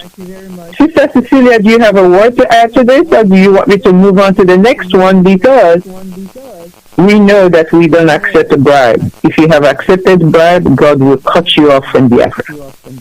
We know that we don't sell out. We do not fight for freedom alone. We fight for the freedom of all of our people and all indigenous people everywhere, but especially the contraction. Do you have anything else to add to that topic before I ask the next one? Yes, let me just add 2 minutes. Onyendu, during his speeches, always asks us, come with your slate, come with your book. I encourage our people, if you wrote down anything from his speeches to us, go and reread it. That man opened our eyes to make us know who we are, to make us know where we are, to make us know where we plan to be. So, my beloved people, he has done so much. You know, in the Bible, Christ always taught his disciples. He told them things, and he said, now they are no longer foreigners to him, but now they are a family with him. They are his friends. So also, our leader has taught us, and he taught us with the mind of bringing everybody in so that we can understand who we are. And I just want to say, God bless Mazi Nnamdi. There is somebody in the north who made a statement sometime. He said, the northerners wish they had somebody like Mazi Nnamdi.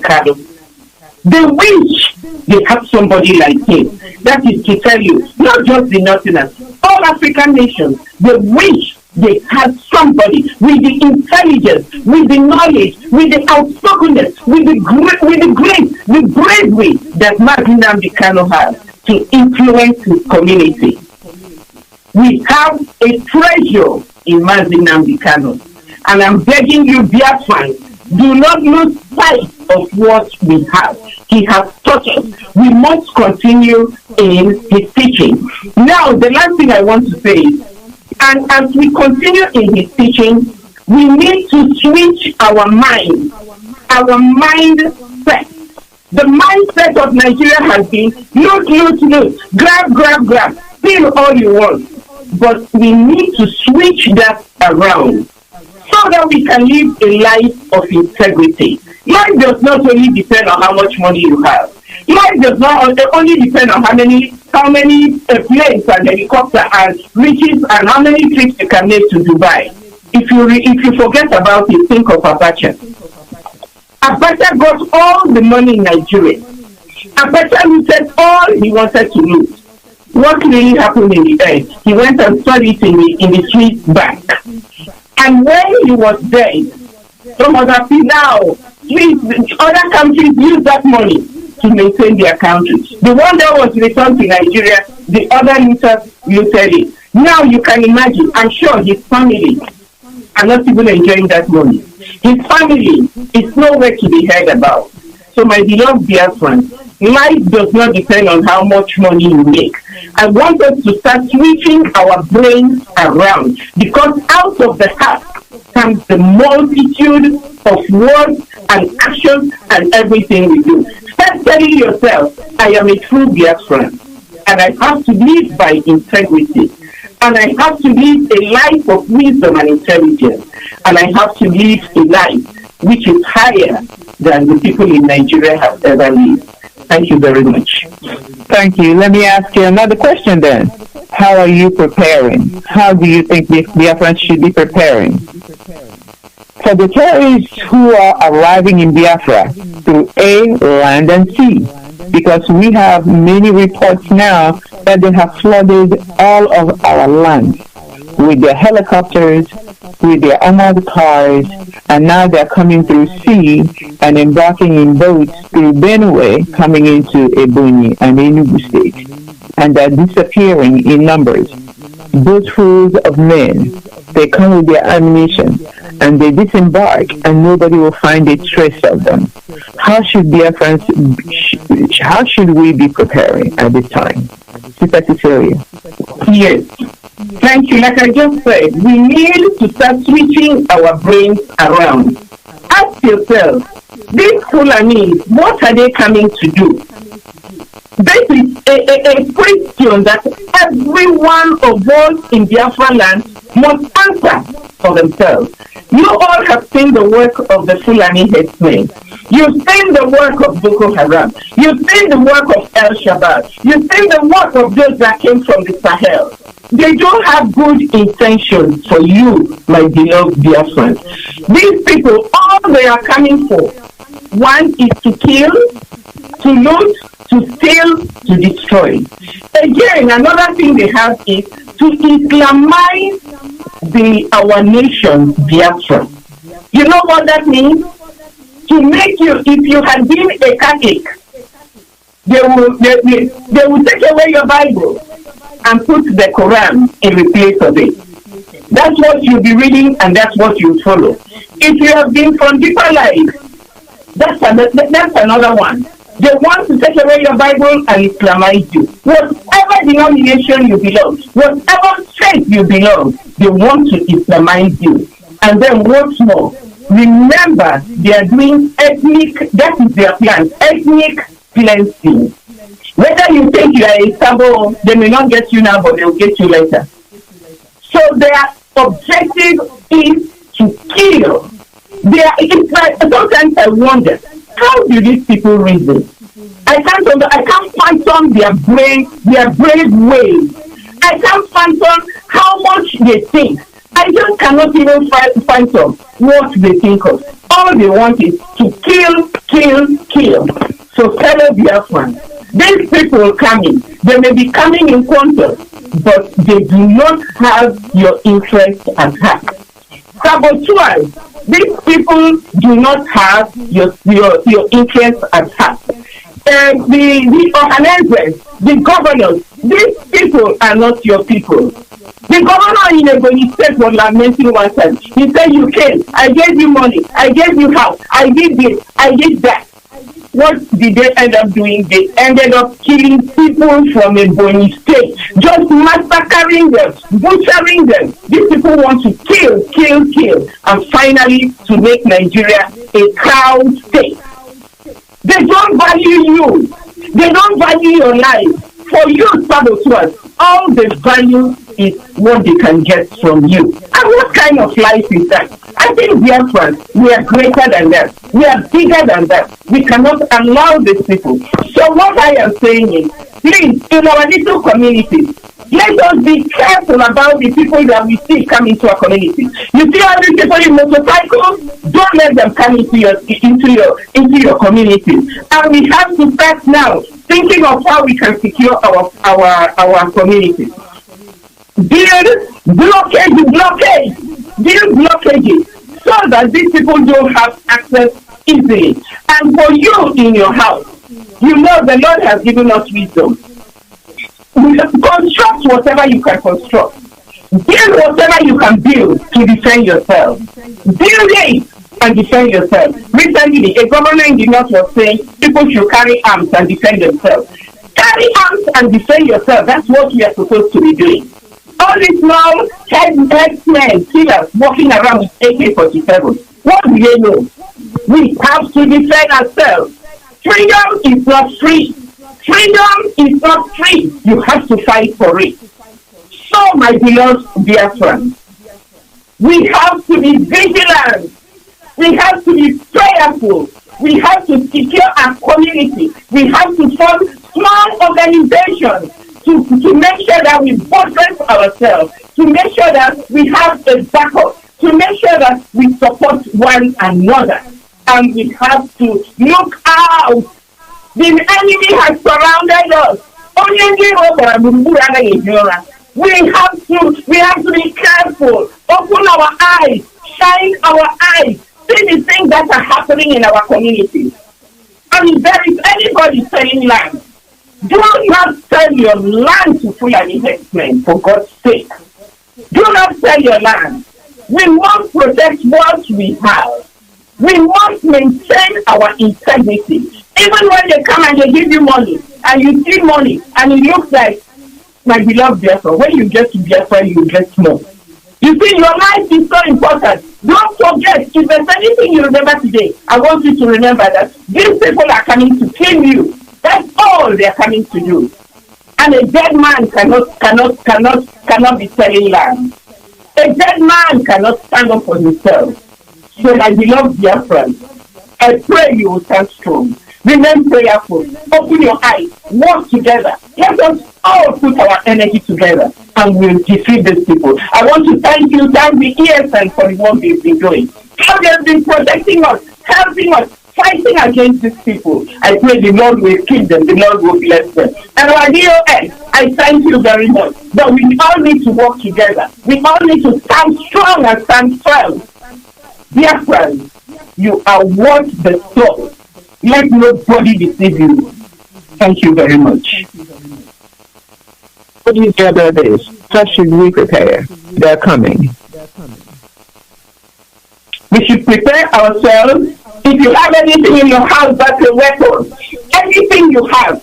When one people crossing the Red Sea, God asked him, what do you have in your hand? And so, dear friends, I'm asking you this morning, what do you have in your hand? Keep that thing handy. Keep it beside your bed. If it's in the night, lock your door. Make sure that your family is safe in the house. And in the community, construct things that will not make it easy for the enemy to come in. Keep watch. Get Indian chair. In those days, we used to have Indian chair in the villages. And Indian chair will be awake all night, surveying the land. And when there is danger,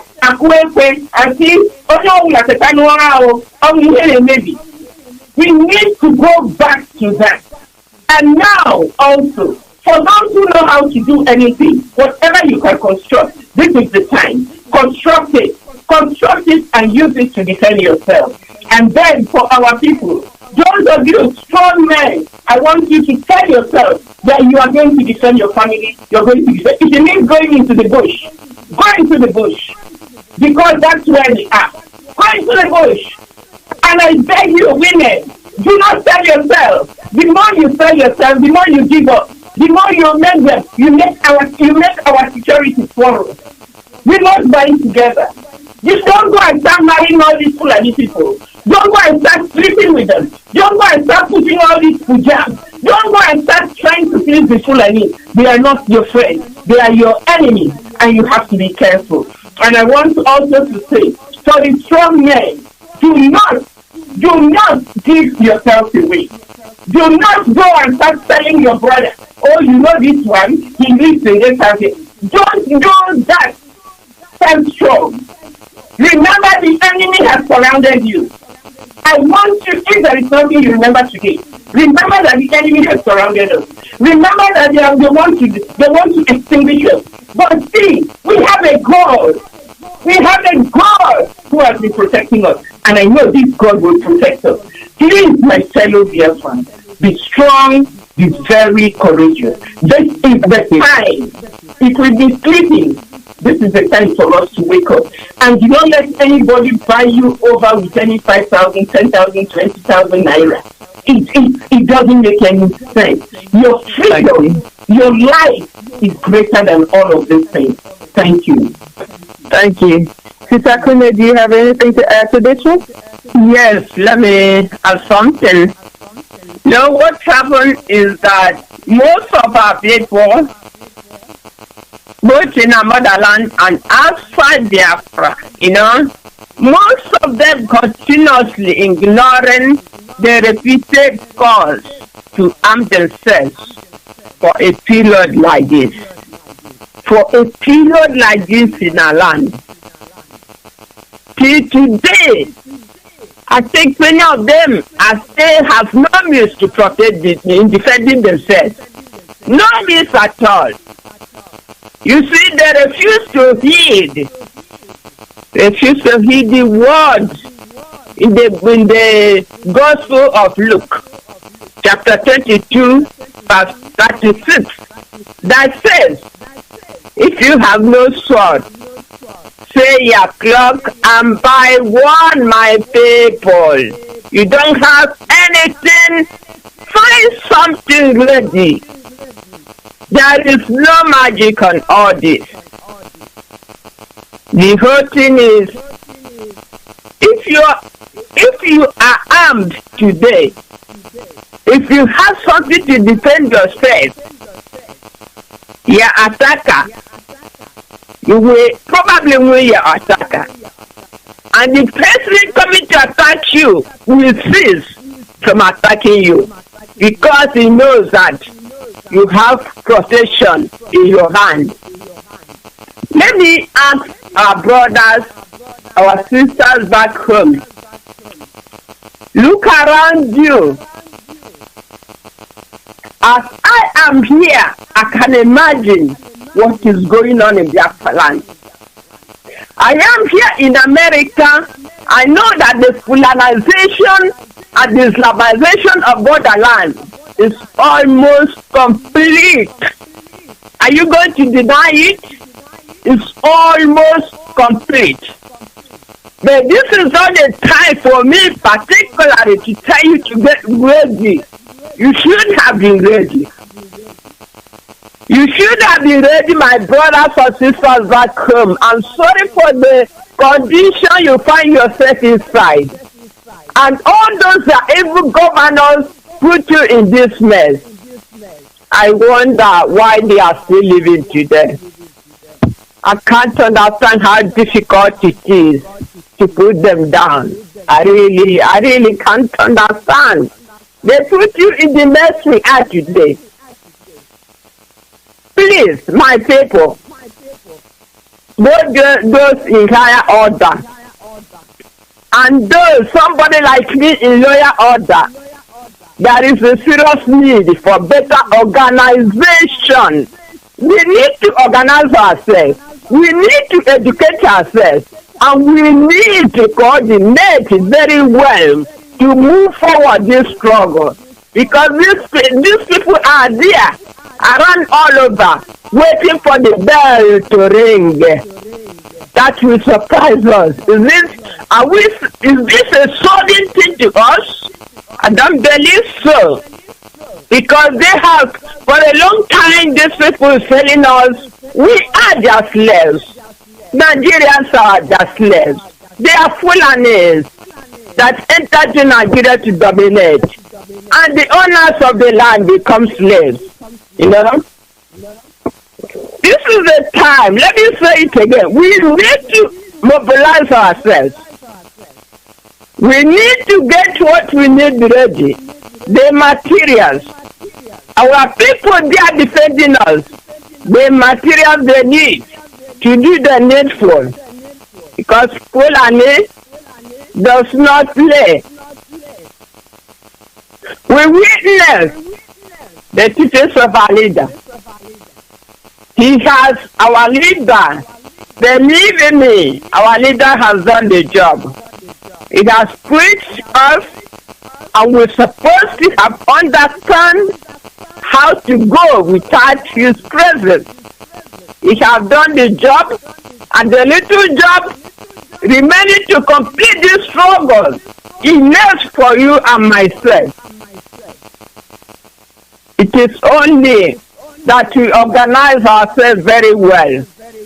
We coordinate very well. And we educate our people that this is what is coming. We all know it. And we have to plan for it ahead of time. We have to plan. By now we have, I believe, everything is set up. Because this is not a surprising thing, and they have been calling us for this. And we know that a day like this will come. And this is now. They are there with their armored car with whatever you can name of to strike the Biafran people. They completed their job. The next thing is to kill them. We, the animals, nobody value us. And they, the people who want to take our land. Because they are in government, they have everything. They want to kill all of us. That's the main thing. Because they are in government. That's why they have all the armored car you can talk of. Whatever, they have everything to kill us. Therefore, we should not cease or waste time to get ready for this particular moment in our own time. May God help us. GOS and Ipob. Are we getting ready? Are we ready to move? These people have no job. And if we don't act, do what we're supposed to do, our leader will be not happy for us, you know, because he has told us everything and taught us everything that we have to do. It is our time right now. We need freedom, and we need to fight for it. Freedom is never free. That is why it is imperative that we prepare for the calamity that is coming on our land. Thank you, my dear sister. Very, very clear. There is nothing else to say, really. It has been said. Defend yourself. Don't wait to strangers. Pray always. Keep watch. Don't sell your land. The calamity is coming. Are we waiting for the ringing of the bell? Because it's around the corner. They are ready. Are we ready? If you answer a leader, this is the time for you to lead. If you're a follower like me, this is the time to really follow. Follow in the right way. And those of us in diaspora who are always counting money, Or they're asking for money. I don't want to give my money. Well, you can keep your money in your pocket until you can no longer go to your house. That's fine with us. But for us IPOB members, for us freedom fighters, we'll fight to the last man and we'll fight to the last penny. And at last, Biafra will be restored. And shame will be yours. Shame will be yours because you did not contribute. Shame will be yours. And some of us in Biafra land right now, I know you don't see it, but we can see it from afar. You've been encircled, but fear not, because Nnamdi Kanu also told us what will happen at last. Fear not. Sister Victoria, do you want to add anything to this one? Let's move on. Let's move on. We are calling all Nigerians, those people who say they are Nigerians, who don't want to be in Nigeria anymore. We are calling you to stand up and help the total disintegration of Nigeria, the zoo. And also we are calling all Biafrans, like we have been calling and we have been making our voices heard, to also stand up and stand straight. If you're a Biafran, say, I am a Biafran, say it proud and loud. I don't know these people who hide in the corner and say, you know, I'm from the state over here. You know, I'm Biafra is all right. If you cannot come out and at the top of your lungs shout, I'm a Biafran, step aside. We have no time for this. So we're calling you, stand up, claim who you are, and work for the freedom of your people and yourself and your sons and your daughters and yourself. Because no amount of money that you make in another person's land, no amount of education that you have in another person's land will make you that person's citizen and truly a citizen. You can only be a citizen of Biafra. And I am proud to say that myself and my sisters, we can shout at the top of our lungs and say that we're citizens of Biafra. We are Biafrans. Biafrans. Yes, we don't care who wants to know. We will tell them every day. We are Biafrans. Do you ask me? I'm a Biafran. Have to stand up, step aside. But if you are, even if you're saying it in a shaky way today, we want to give you confidence to come out and say and loudly, I'm a Biafran and I'm fighting for my freedom. Sister Victoria, what do you say about that? Do you agree?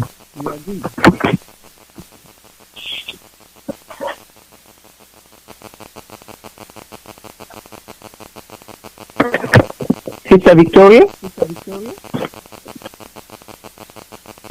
Thank you, my sister. Yes, I'm a proud Biafran.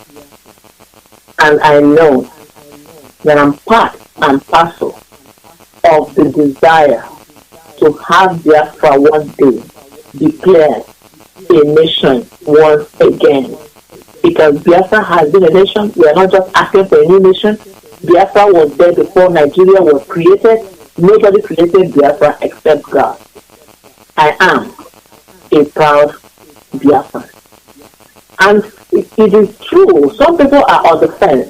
A whole lot of people. I've been able to talk to some people, and somebody I spoke with a few days ago told me, well, those who are Biafran shouldn't drag others to become Biafran. Nobody is dragging anybody. All we are saying is, he's a Nigerian. Say it loud and clear. Don't say that anywhere. I belong to Nigeria. If you're a Biafran, stand tall. Declare it. I am a Biafran.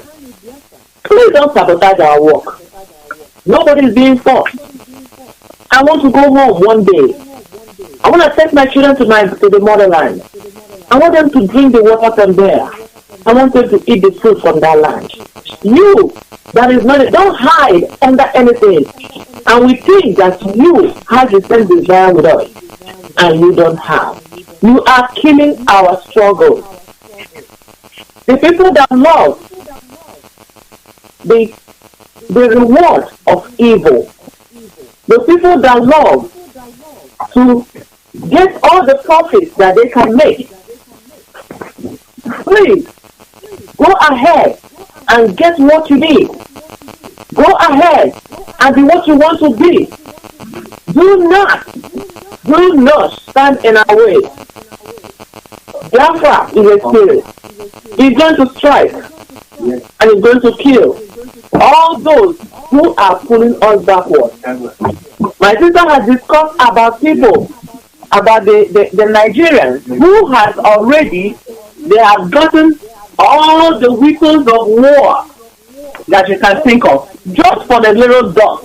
Remember, they say they are a dot, and yet they have armored cars, and yet they have tankers, they have bought the circular jet, all for the little dot. What a shame. That the whole giant, they own more than half of the whole contraction, and yet for the dot, they are sweating so hard. They have people on land, on the air, on sea, everybody fighting to take over that little dot. Don't you think that there's something there? There is something in the dot. Therefore, my people, I must tell you one thing. Please do not walk with those who don't know where they are going. Please do not stand in the way of those who know where they are going. Whatever you want to do, I want you to stand tall. Declare it. And as you declare it, the earth will hear your voice. The waters will hear your voice. The winds will hear your voice. And one day, we can sit together to sing our beautiful anthem as Biafra becomes a nation again. Make Biafra great, everyone. Thank you. Thank you very much. Sister Cecilia? Yes. Calling on Nigerians who don't want to be in one Nigeria to stand up. There are so many groups. The Biafrans are leading, the Oduduwas are there, the Middle Belt area, and some parts of the north. The Hausas are rising up. We are calling all of these groups. Let us all rise up. This is the time. This is the opportunity. Let us all rise up and stand and identify ourselves and tell the world who we really are. You know, some people are still craving for one Nigeria. Anybody you see that still talks about one Nigeria, know that that person is a saboteur, that person is a scam, that person is a liar, that person is a head man. That person is Mieti Allah. Anybody you hear talk about one Nigeria, they have a different agenda in their mind. They are not even thinking of the Nigeria. All they are thinking is how they can steal money, how they can lose, how they can get oil wells, how they can get our mineral resources. That's all they are looking at. That's all they are looking at. So my beloved people, Biafra is a nation. Like my sister has said, we have existed. The Lord created us many, many, many years ago. And we are only trying to reinstall that which the Lord has given us. We are a nation. We are a formidable nation. And I want you to understand that we are the light of Africa. We are the light of Africa. We are that beacon of light that the wayfaring men are looking for. We give them direction as to where to go and what to do. Nigeria, like my sister has said, Biafra is a spirit. Biafra is very infectious. And I pray that you will catch this infection. Not like COVID. It's a good infection. It's an infection that makes you understand where you belong, who you are, and what you are capable of. Biafra is in spirit. But don't forget, Biafra is the beacon of light. There are many groups now in Nigeria agitating to assert themselves, to stand up, and to identify themselves. This morning I'm telling you, you can do it. I am telling you, my Ojibwa brothers, you can do it. Benue State, you can do it. Look at how many deaths you've endured in Benue State. Look at what is happening. You can do it. You can do it. Biafrans, we can make it. We can make it. And those Hausa groups in the north, you all can make it. Nigeria is man-made.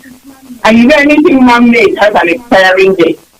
Nigeria is man-made. It has an expiring date and it's dead already. Now we need to stand up and identify ourselves and tell ourselves where we stand. But for us, Biafrans, we have identified ourselves and we know where we are. There are a few people inside us who do not know where they are, who do not know where they are going, who do not even know what they stand for. We are asking you, as long as you are in the old eastern region, you are a Biafran. Understand what I'm saying. You are a Biafran. You are. Tell yourself that. Say it. I am a Biafran. That's what you are. And if you just have it in the center of your heart, they wake you up in the morning, you should be able to say, yes, I am a Biafran. Not We don't have fear for anymore. Now it's certainty. You have to ascertain it. You have to claim it. You have to say it. You have to stand tall, and you have to know who you are. So my fellow Biafrans, and all those who are looking for getting away from Nigeria or breaking away from Nigeria, this is the time. And I pray that we will stand tall, and we will stand strong, and we will stand firm. Anybody you hear talking about one Nigeria is a scammer and a liar. Thank you.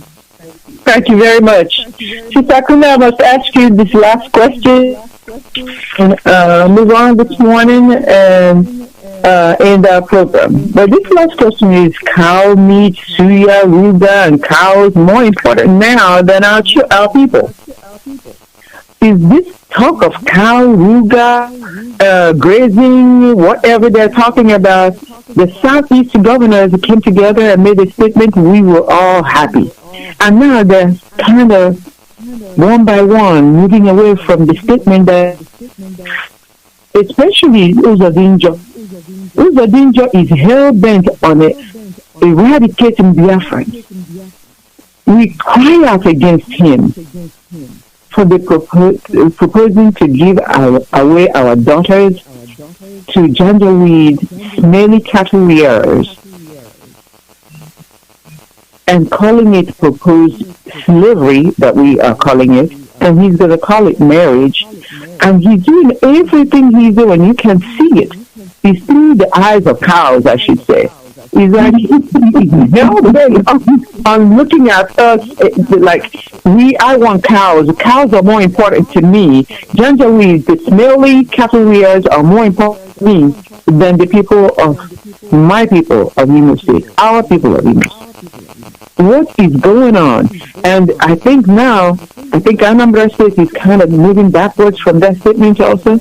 And before you know it, we can never signed on. He's going to move away from it. All of them. And I heard that OKZ as of Friday State has cattle of his own. What is going on? Are they actually preferring cattle to our people? They're eradicating our people because they want cattle and the full colonization of our land. How are these people even thinking nowadays? Sister Kunu, can you please share with us what's going on in these people's minds? Yes, my sister. You know what happened? Cow. As I'm seeing it is cow in our land right now is more important than human beings. This is full Islamization and colonization. It never happened in our land before this period of imposter Buhari and whatever they call themselves. You know, the worst part of it, the people behind this are those who call themselves Biafran people. That's the worst and very painful to me. Because our brothers, those we call our brothers, and they're not my brother, even though my brother with the same father and mother, you will never be my brother anymore in life. Those people are the people doing this to their own people. That's the worst part of it. If the Fulanis, they have full access in our land To do this is a different way of talking it. But this is, they are walking through our brothers and sisters, making the life of people miserable, and they care more about the cow more than the citizen of the land. Very shameful thing. Very shameful. Hopefully, what enjoy and so. Very, very simple. Yes, my people, we have Biafran people who are lovers of cow, Fulani cows. Yeah, please do me a favor. Do me a favor, including myself. We should stop patronizing Fulani cow business. This is killing us. It's a problem to be a Biafra land. This cow is killing us by God Fulani poison the cow. You know, the cow are poisoned. By the way, they don't eat it. They don't eat this cow. They raise them in a particular way for us to eat. Because they don't even test it. You know? Their cow business. Listen, as important, you know, most of our people were angry why the Monday sit-at-home is cancelled.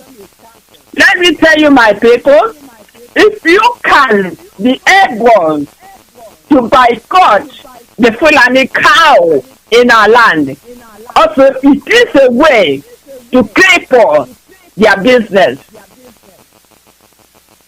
It is the way to cripple their business. I know all of you or most of you have long throat that you must to eat cow meat. The problem is this, the most problem is this. Somebody will die, you go to Fulani and pay your money to them and go and celebrate. Also, Fulani will kill you, your parents, your mother, whoever. You go at the back and buy the same cow from the same Fulani who kill your people to celebrate. What stupidity is this? My people, this is idiot mentality. Idiot mentality. Some of us, we buy our debt. We use our money buy our debt. You buy suya from Fulani, and all of you will die in the family. Who comes that to you is your ignorant. Can't you understand that Fulani is your enemy? And the food, all the food they are carrying is poisonous. Not only their cow, but this cow is killing us in our land. How can't we offer something? How can't we understand and have a common sense? Somebody need to tell us that these people are our enemies and you are patronizing their business.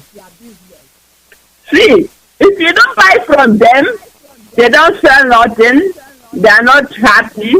You know, they want to sell that cow. They will carry it to another state or another country, you know, out of our land. They will carry it away because they want to sell it. They can go to another part of Africa, you know, they deal with them there.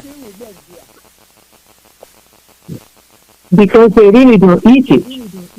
They don't eat it, you know. Yeah. Fulani cow has become the citizens of Nigeria, the citizens of Republic of Nigeria. More attention now is given to cows more than human beings. Very, very, very shameful thing. We do not want open grazing. This open grazing in our land is causing us this problem. Open grazing. Fulani cow, they are forcing you to eat it. What is it? Islamization, colonization. After all this, you tell me they cannot Fulanize you, they cannot Islamize you. Almost completed. Almost completed. After doing that, they come.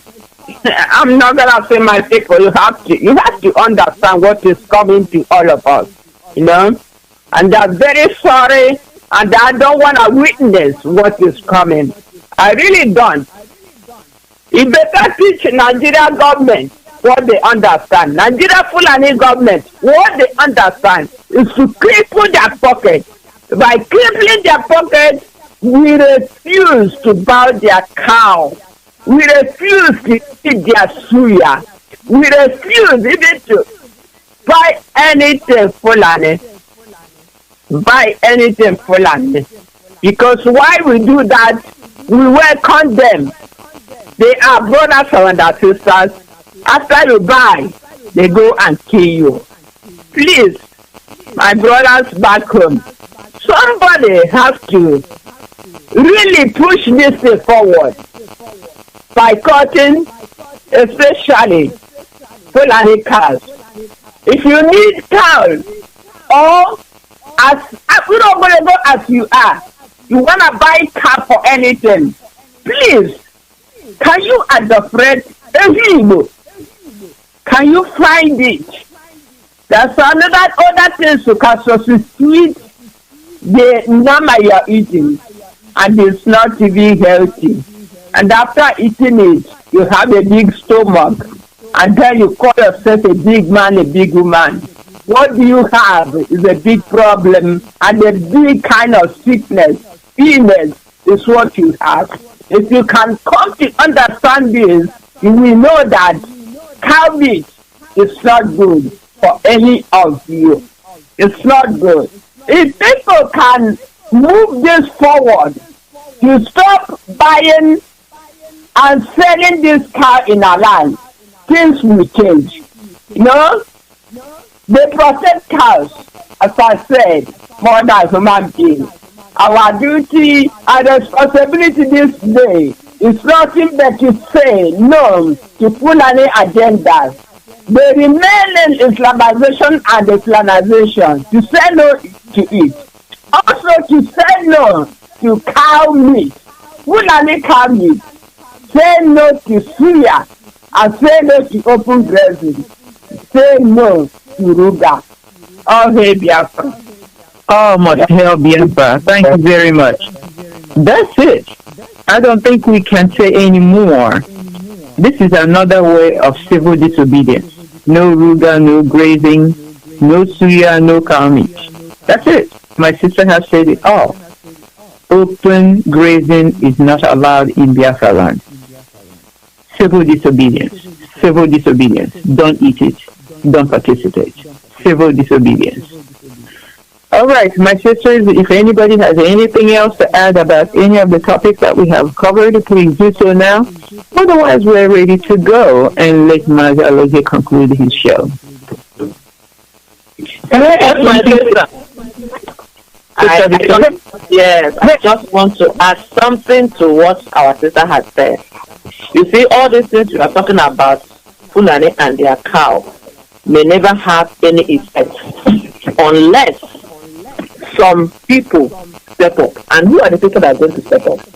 We have the 7-day Adventists that stopped the watch night that was causing problem in Biafra land. When somebody dies, people will go to their house. We're no longer talking about the dead. We are talking about people stealing, people killing, and all manner of evil. And they decided in their group that they will no longer allow that wicked to continue. One by one, every religious group adopted it, and it became something that nobody is doing all night wicked anywhere in most Biafra land. I don't know if there's anywhere they are doing all night anymore. And by so doing, they were able to cut down on that evil and still calling on religious bodies based on this. When somebody dies in Biafra land, everybody wants a religious organization to bury them. Everybody is looking for those who will bury them. Please stand up, religious bodies. I'm talking to you. Say that anybody that dies, you can no longer use cow to bury. There is no anything in the Bible anywhere that a cow must be used to bury people. When you step up, the people that make up the community, most of them belong to one church or the other. When one church starts in, the other church follows, And before you know it, the entire community now knows that it is a taboo for you to buy any cow to bury people. And gradually, that culture will die. We want that culture to die. And that is what we are calling on you now. Rise up. Don't keep a blind eye. Don't behave like it doesn't concern you. Very soon, if you don't convert and become a man, then you will surely die. Therefore, rise up and defend your people. Thank you. Thank you. Sister Cecilia, I heard you in the background. Yes, I just want to say that we have to keep it at the back of our mind. Have you asked yourself how when you buy a cow, it must be a Fulani man who will come to kill the cow? There are certain incantations that are made over this cow, and those things are spiritual. And when people eat it, they start acting in different ways. Remember that these people now, they are putting acid in the drinks they sell. They are putting also even the medications that are sold. They are now putting even nail pieces in capsules for people. They are trying to do everything possible. The sugarcane they sell, when they squat that water, you don't know what they mix in that water to squat on the sugarcane. They are trying to do everything to kill us. They have used a biological warfare. That didn't work for them. They have used, now they are trying to poison our food. They are trying to annihilate us by all means. My fellow Biafrans, this is just a wake-up call. We need to open our eyes. We need to be sensitive and have it at the back of our mind that the enemy wants to destroy us by all means. Anything Fulani, don't get into it, don't buy it. Like my sister has said, the more we keep eating this cow meat, the more they will talk about ruga. But when we stop eating it and take it off from our menu completely, even for celebrations, you will find out that when they don't find anybody buying their cows, they will carry their dirty cows and go somewhere else. So my beloved people, this is now an economic war. We need to fight it from the economic front. Thank you. Thank you very much. My sisters, I think we're done, and I know that Mazi Alozie is coming back to conclude his show. Thank you very much for your morning. Fellow Biafrans, the word is always enough for the wise, and we know how wise you are. If we have cried out, it's because that's the way we feel. If we have made you mad, check yourself. If you are not in the right spot, find the right spot in the struggle. There is a place for everyone. Our brother always says, okay, my dear brother, take it on, Ricky. We cannot do yours, and I know we are trying to do ours.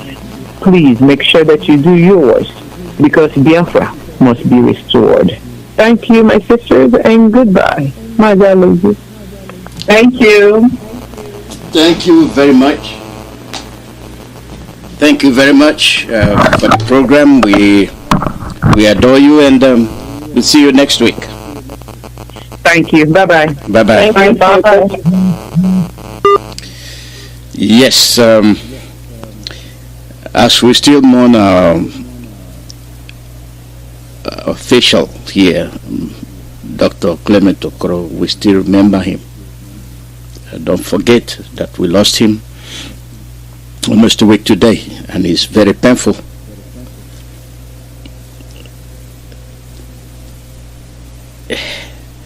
We have to pray for our people. This is why we need Biafra.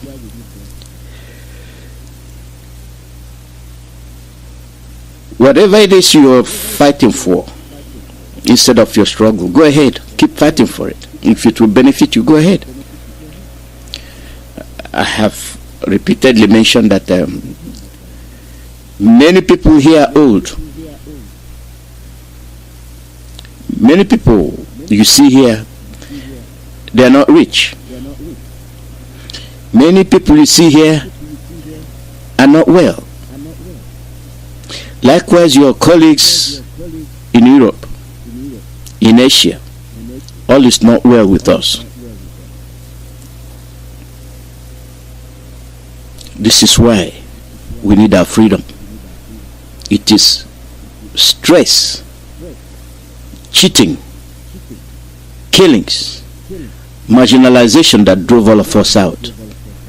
How dare you, after escaping, you contribute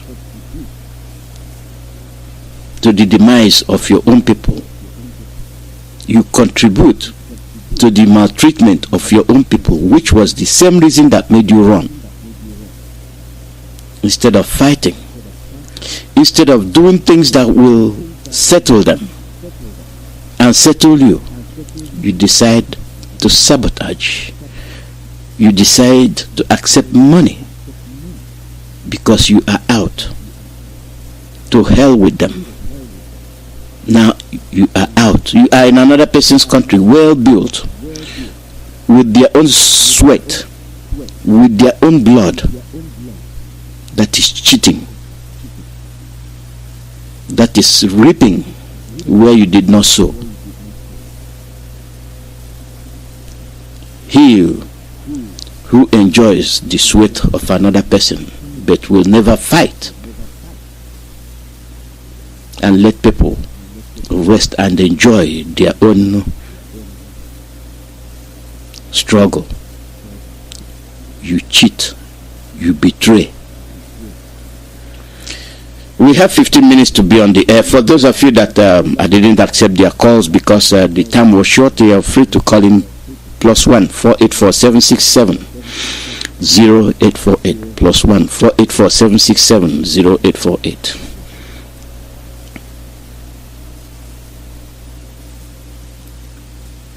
It is our duty to continue to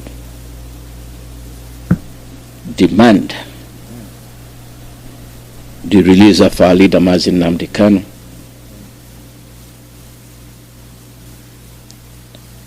Referendum is not a crime. It's enshrined everywhere. Freedom.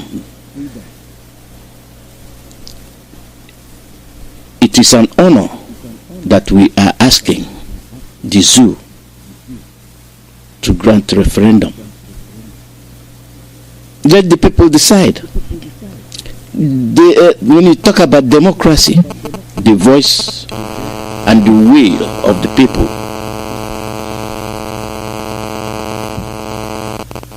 Caller, your name and where you calling from? Yes, go ahead. Your line is noisy. Cut it off, Mazi. Your line is noisy. Just cut it off. You have music at the background, and there's maybe you are driving, so you don't burn your data, and it's not coming up.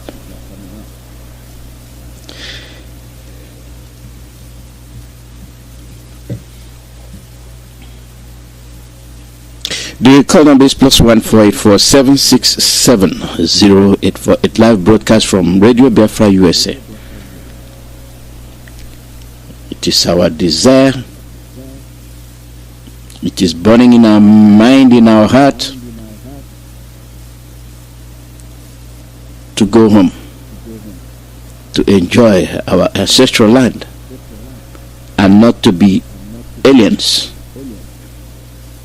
in another man's land. This is why we must preserve what we have. What is yours is yours. What you borrow is something you must pay back when the time comes. Your inability to pay back will earn you restless mind, because in the back of your mind you are owing somebody. Therefore, when you accept money, you promise them services, and that services is not that of any other thing but betrayal. Caller, your name and where you calling from? Daddy, can you hear me? Yeah, you're clearer now. Go ahead. Okay, sorry. Then I was in a second point, so I had to off it immediately. I just want to thank my mothers, every one of them, and let me just put down the testimony. I had to rush down to Enimba, and I found out that our FM is talking after this. And so I thank every one of them. Uncle you're doing great. Daddy, as my morning we are saying, I recall one of the lectures they took me through. I don't know if others were listening that day. They talked about the Maiden of Holland, which is the lady of 17 called the Joan of Arc. You know, there is one of the quotes that young lady said in picture, which requires me to call him. But I'm going to paraphrase it because I can't have it all put down the way it is. He was just saying that he was born for this, and peradventure he's not born for it. Maybe God has to have there, and also if he cheats, that it also means that God still keeps her there also. So one thing is that if such a young lady who took this book without fear of death, knowing too well that his people is facing a future death, and the good thing we learn, mostly when our mothers come to air to, remind us of, some things we have lost. I'm just saying this because I'm to realize that most of us are so, I don't know the word used. If I use the word, the wrong word of coward now, they will say, mother.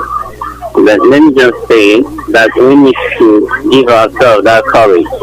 It is better we realize what is in our front and take up then clear it. I'm just trying to put this straight today. It's what people come. That way, down here in Biafra land, I usually give out your flyers for people to come to your congregation and hear the word of God. I will ask that you can also print out research cards or you can give out to the members to also invite people with that, telling them that Biafra is what, and we need to acknowledge that there is the sincere truth about it. Now, I heard some kind of these rumors, and I don't know if it's true, whichever way, I heard the other time that the clerics are moving up for a 7-day sit at home. Now, I'm asking if they want to sit at home, it could mean that people are now some. What are you saying? I missed what you said about sit at home. They are trying to hijack this struggle, the long negotiation with their federal. No, I don't know if I'm coming out clear. Yeah, it's just noisy. Yeah. Hello? Yeah, go ahead. We are listening. Yeah. So what I'm trying to say is this: the clergy, the men of God, and everyone who's still out there, please.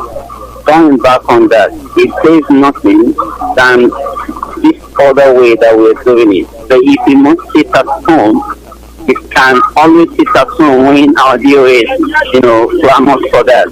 If you go on your different way, Mazi Alozie is not fighting for Biafra alone. When you have your freedom first, you cannot fight against the killing of your Christians. Now, if you have the freedom, you will not see these Sudanese around. You will not see their cows around, because each time they see this cow in our home, they come around and they kill us, because they say to see their cow living than you. So I think the only good idea you have to do is to go out there and evangelize on your prophet and let them know that even the 14th of September is the worst one for us to embark on a sister home too. So let them not just make it look as if we are directing them wrongly, but let them understand that this is the only beautiful way. If they love what Nnamdi Kanu has done to them, let them do this. It will pay them good. It will pay them good because we have to put down the legacy and the coding for them to work on. This is a platform that he has, put out of all his, sacrifice. So let them just work with that. It's going to pay us fine. Thank you, man. Everybody making a look at it. Divided somehow. Thank you so much, Daddy. Thank you. Bye for now. Bye. All right. Opinion hijacking is out of the question. We have a policy, and that's the one we had, and we called it off.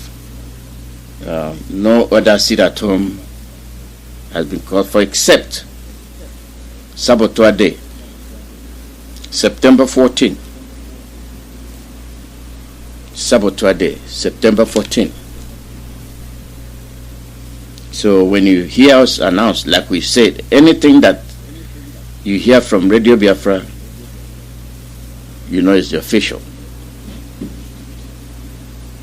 So if you go and listen to Donibo or whatever, don't bring it to Radio Biafra. Say we said. That's why we make our points clear.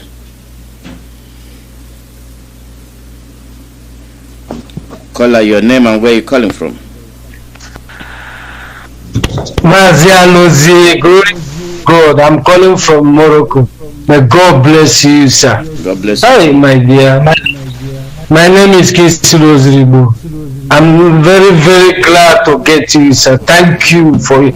I don't know what to do for you, sir. I'm telling you. And that is it. You have done it for us, and may God bless you. Your name will be here. Nothing. You've done it. I thank our women, everybody in this struggle with clear heart. We are going there. Our youth in the home, at home, should do the same thing those people are doing in Jos or Benue. Organize yourself. Mind and capture these people alive with that their Kalashnikov. If the police did not help you, because all the whole police they recruited and the soldiers, the video man he recruited to send into Sambisa's forest, he put them in the media to attack our DOS, to destroy our struggle, but we got them. Let them know what to do, because we all Biafrans. No matter how sabotaging are, the repercussion will be facing you with that stepping inch. You will be seeing it. So I urge all my Biafran brothers, never you delay and do the needful and follow the instruction of Mazi Alozie. We have already formed the government. We have the DOS from the eastern region. We have in the provinces. This is your government. This is your time to show that yes, if you are independent or self-determination, you can lead people. Not this way we are seeing. Following, even coordinators are local DOS in the normal way.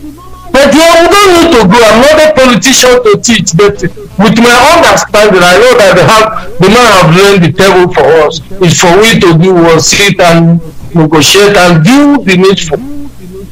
Mazi Alozie, God bless you for getting you. Oh, thank you, my brother. God bless you. All hail Biafra. IPOB is one family. Thank you very much. Thank you. We are heading to the end of today's program. Tomorrow, now waiting they happen. Now waiting they happen. Tomorrow, make you know me, Sam. And now more people they come too. They will be there. Tomorrow, now waiting they happen. It's your opportunity to talk to your people. when the message is at your doorstep, when the message is in your living room, you receive it and look out the window, and you compare what you are listening to and what you're seeing, if they correspond. If they do, that's good. Call out your name and where you're calling from. Good morning, Dr. Alozie. Good morning, Ben. Yep. Yes. My brother, you raised some issues that need to be attended to, and I hope that these collectors we have in that land who call themselves politicians are paying attention. For example, all these tanks are breathing into Imo State. Is there any other state in the federation that we are seeing tanks being brought and, in all the cities and to be living with people like that? Is there a war going on in Imo State that we are not aware of? Or are they planning something? And we have politicians, we have all these chiefs, we have elders, and we have all the people that are supposed to be talking and not saying anything. Why are they why is it that nobody is asking questions? Why are they bringing all these things here? What are they going to be used for? Why are they bringing them? Is there any war going on in Imo State or in the east that we don't know of? All we know is that there's a lot of devastation going on in the middle belt and in the north by Boko Haram and all the terrorists that are there. They are not taking these tanks into some bitter forest. Why are they bringing it into our land and our people are not saying anything? It is shameful. Very, very shameful. That's all I want to say. God bless you. Thank you, Ben. That's the issue we raised. I raised that 2 days ago and yesterday. Why are they in our land with those tanks? Why are they there? They sent them to Yoruba land too. So they have two wars to fight. They are in the middle belt. And they are fighting our people, going into farms, killing people and calling them ESN. And then they are coming with the tank, with their tank. They send them to Oduduwa land and Biafra land. And this is why we say from statistics, from the data you get, you know what is coming. Those you're expecting to say something are cowards. They are collaborators. They will not say anything. The Igwes and Dezes, they are more after the jeep given to them free to compromise. We are lost. We are lost. And this is why we in diaspora must have one goal, and that goal is to be free. One thing I want all of us to understand, regardless of what continent you live in, the odds are against us, regardless of your position, regardless of how much you're making. All it takes is a cough. All it takes is a headache. And that might be the end of you, regardless of who you are. All it takes is a twitch in the eye. And a twitch again, you go to the doctor. Say bad news. Your headache, bad news. You have stomach ache for 3 days, you go to the doctor. Tell you it's cancerous. It's spreading. Bad news. He did not ask you your rank. He did not ask you how wealthy you were. Let us be reasonable. We are the haunted. The world is haunting us.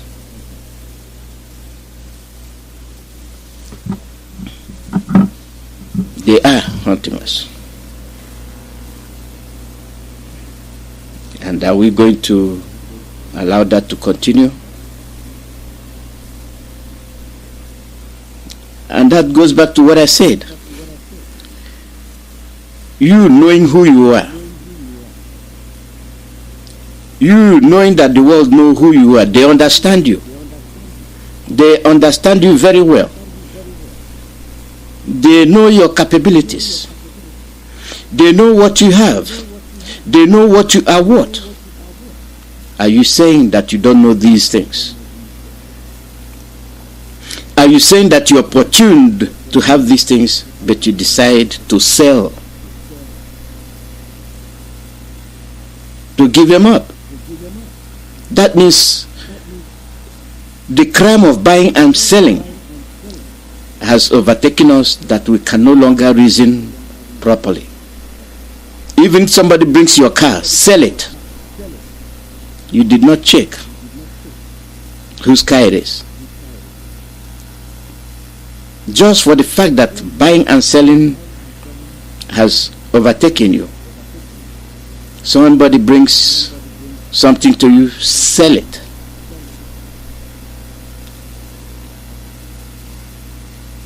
Until somebody tell you, I have a house to sell, I have a land to sell, sell it. You did not ask whose land, how did you get it, why are you selling it, is it proper?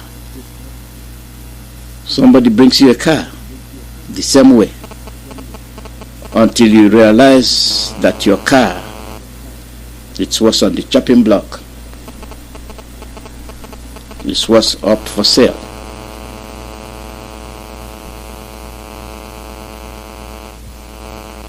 Caller, your name and where you calling from? Mazi Alozie. Whatever, sir. Good morning from here. Every day I enjoy your program. My name is Nnamdi. Nnamdi is calling from Russia. I am the PRO in Russia here. Thank you for the good work that you are doing. I thank my leader, Mazi Nnamdi Kanu, number one in the whole world. God will protect him forever in peace. Zoo, free Mazi Nnamdi Kanu. That's what you are saying, because this young man has done nothing wrong. Referendum is not a crime. Referendum is never a crime. Mazi Alozie, what I think that we're supposed to be doing now is do this governor. Your line is off.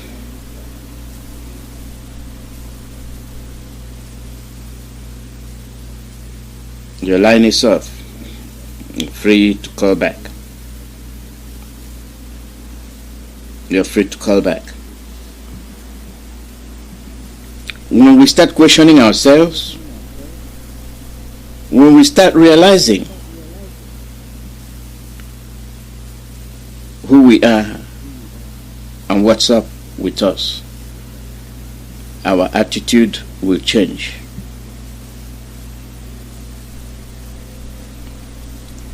Our behavior will change. Keep on keeping on. We are moving. Biafra. Go ahead. We are listening. Yeah, Mazi Alozie. Yeah, go ahead. Good day. Mazi, a humble brother. Mazi Emmanuel. I'm calling from Paris. Hello, Mazi. We are listening. We are listening to you. Go ahead. Okay, Mazi, thank you very much. Mazi, having heard all what our brothers have been saying, Biafrans, all over the world, I greet you all. I extend also my humble greeting to our able leader, Mazi Nnamdi Kanu, the only one, the only person who have shown us unconditional love. He has demonstrated to us that the real characteristic of a Biafran, and there's an Igbo Biafran too, he has shown it to us, and we owe him a lot.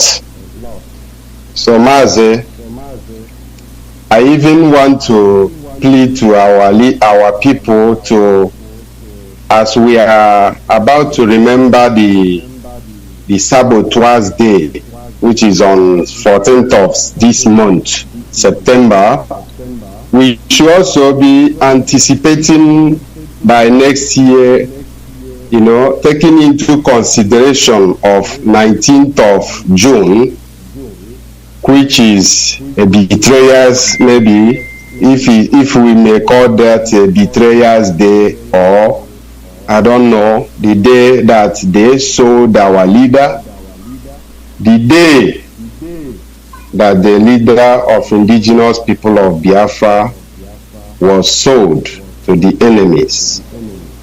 We should also take that into consideration and know that these people, this Igbo one Nigerianist who has been making life unbearable to us, to the indigenous population, who has been making us pass all kind of pains, who have nothing to offer, who have nothing to put on the table, who always see a public office as a personal and a family business.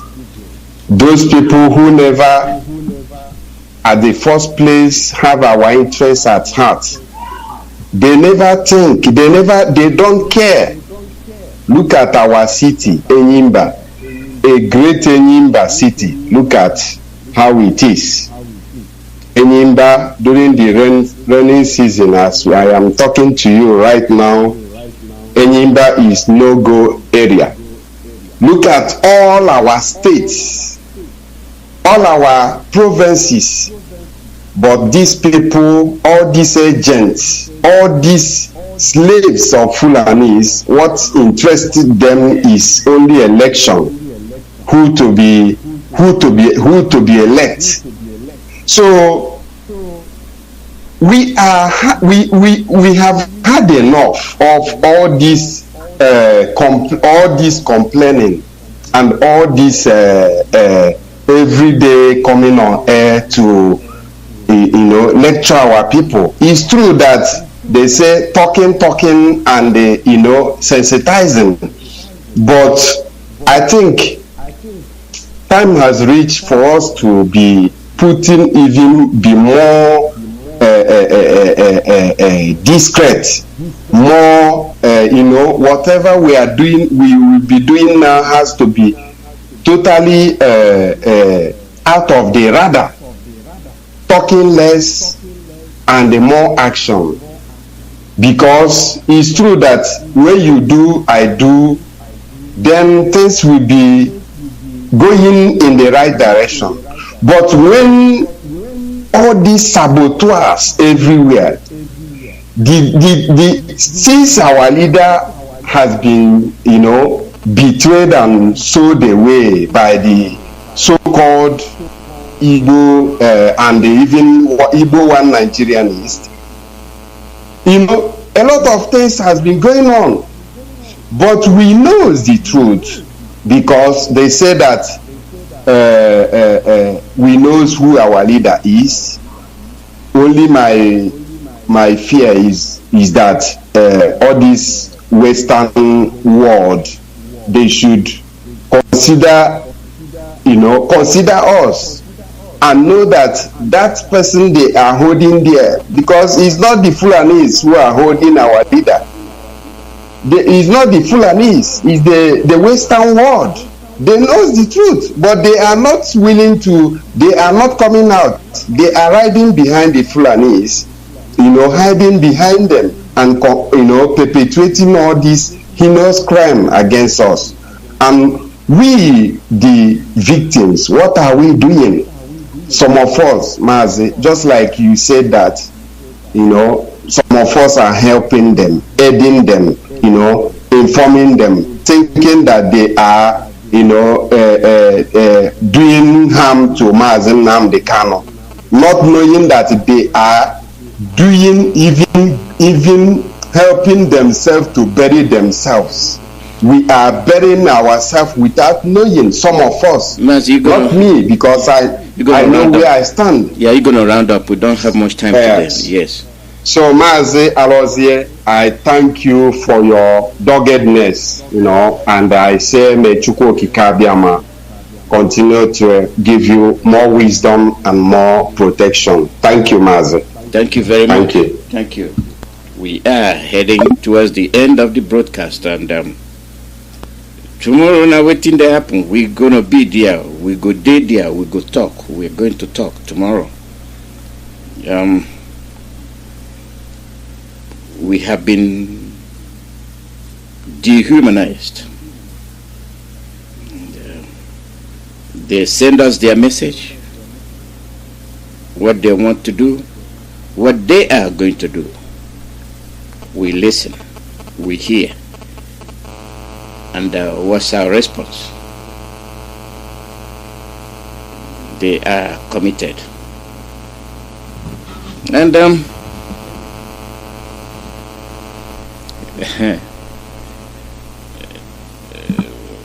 okay, we continue to see it as a challenge. As a challenge. Seeing a challenge, accepting it, is one thing. And shying away is a different story. You can shy away as much as you want to. The truth is there. You've seen the ram. You've seen the ram. When they want to fight,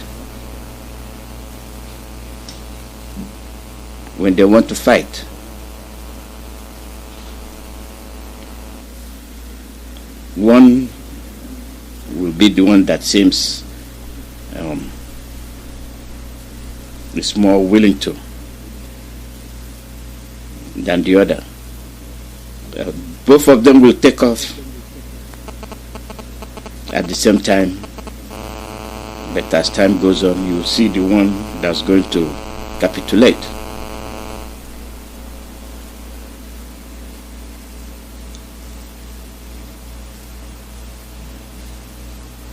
Let us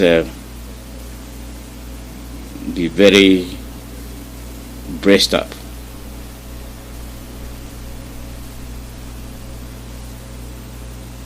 Let us not wait for people to always dictate our future.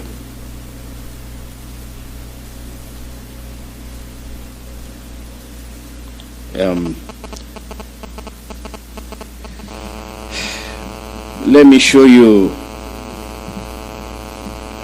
when people make policies, when the masses are aware, they oppose their government. And in the zoo, you cannot. The funny thing was, when they used to increase the prescription charges, double the prescription charges as they did after 59, these weren't remitted again in the pre-election handouts that they used to give. Thank you very much.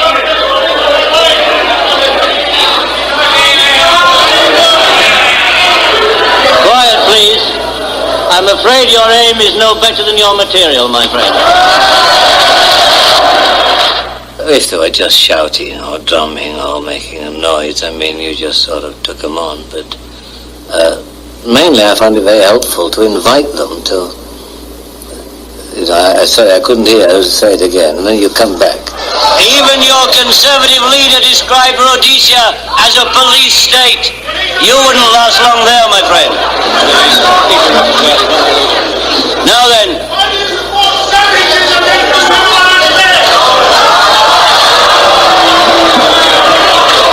My friend, we do not support savages. We just allow them to come to our meetings, that's all.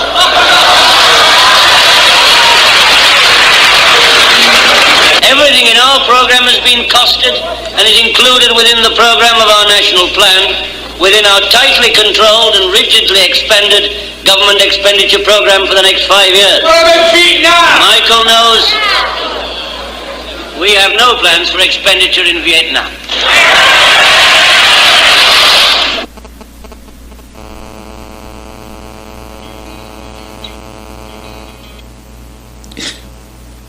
This is the way they see you, the ordinary man. But at the same time, they give you opportunity to come and express yourself. And they put up an institute where if you come to express yourself, you'll be vanquished, you'll be finished. A food for thought. People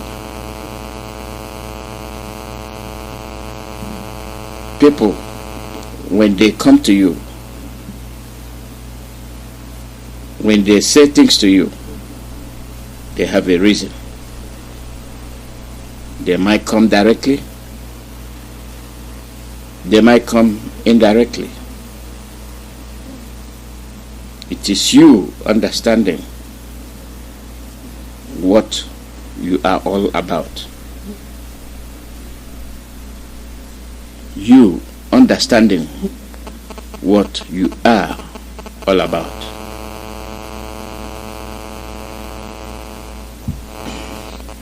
Caller, your name and where you calling from? Yes, Mazi Alozie, they hear me, sir. They hear you. Mazi Alozie, don't you go to Kabia Madrid? Oh, I'm not Gabulago. I'm not Gabulago.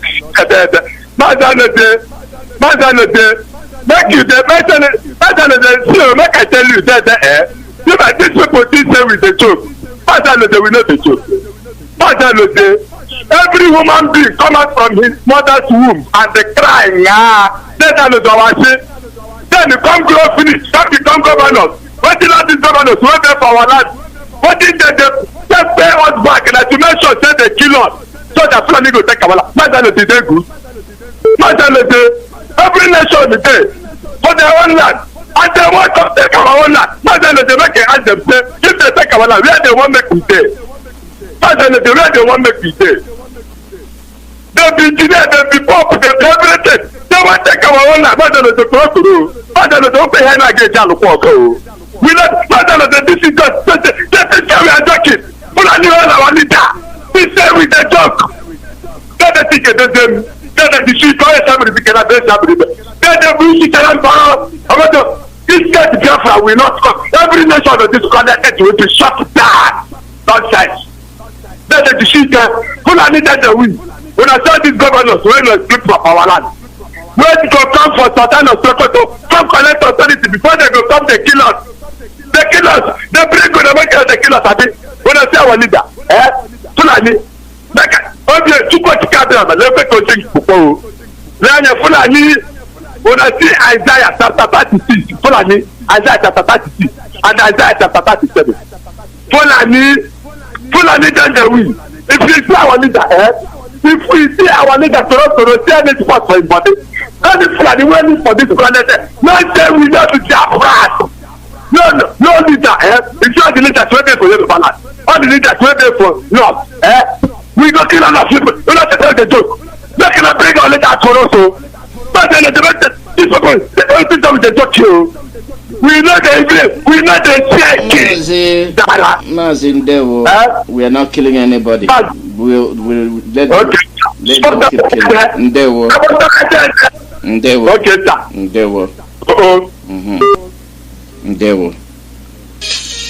It is the people that commit crime. It is the people that think that they are the only ones that know how to kill.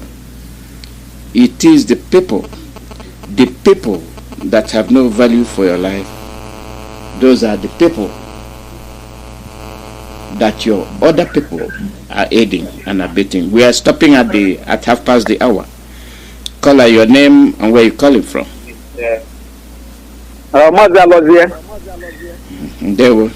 Good evening. udo dịrị gị dịrịkwalụ onye isi anyị bụ Nnamdi Kanu. Biko o nwere ihe nchọ ka m kwuo.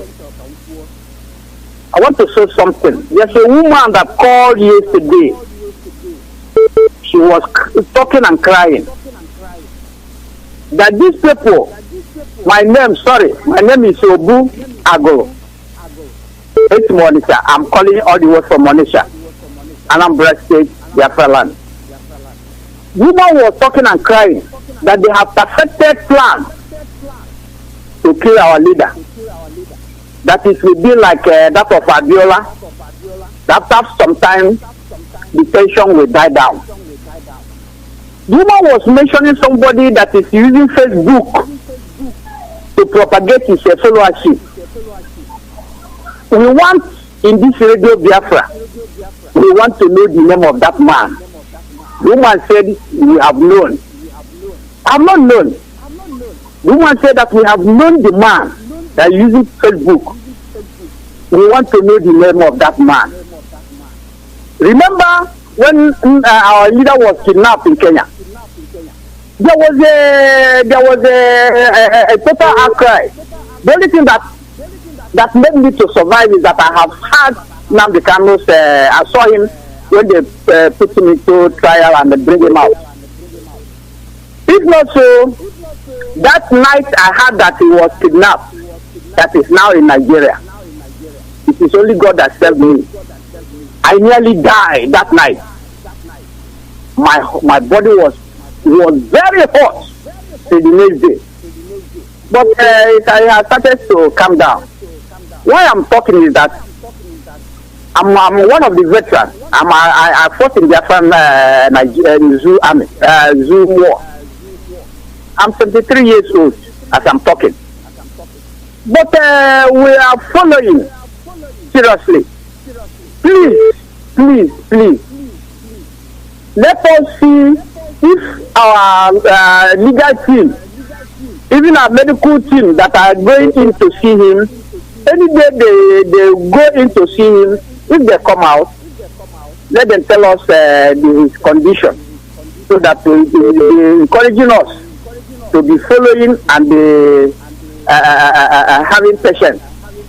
So please, another thing is that since the DOS announced that sit at home every Monday have been suspended, I don't know who is giving a different order. Some of our young boys are still enforcing sit at home every Monday. Even the last Monday it happened.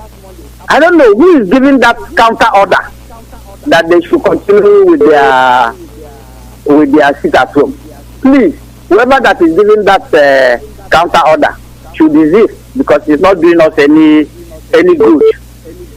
Remember when our leader was kidnapped, the names of collaborators was announced. And one of them is vying for Anambra State governorship race. Mazi, thank you. They will let other people talk. Time is running out. Okay, it's all right. They will.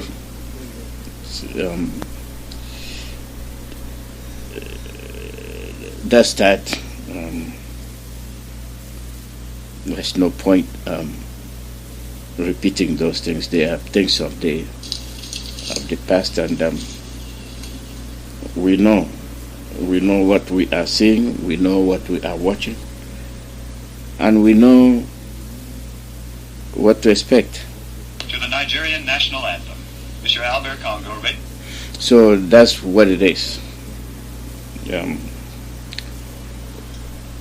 We've been here for a while. Let me check this number. You've been calling all day, so let me see if I can get you, and after that I will close. Call your name and where you're calling from.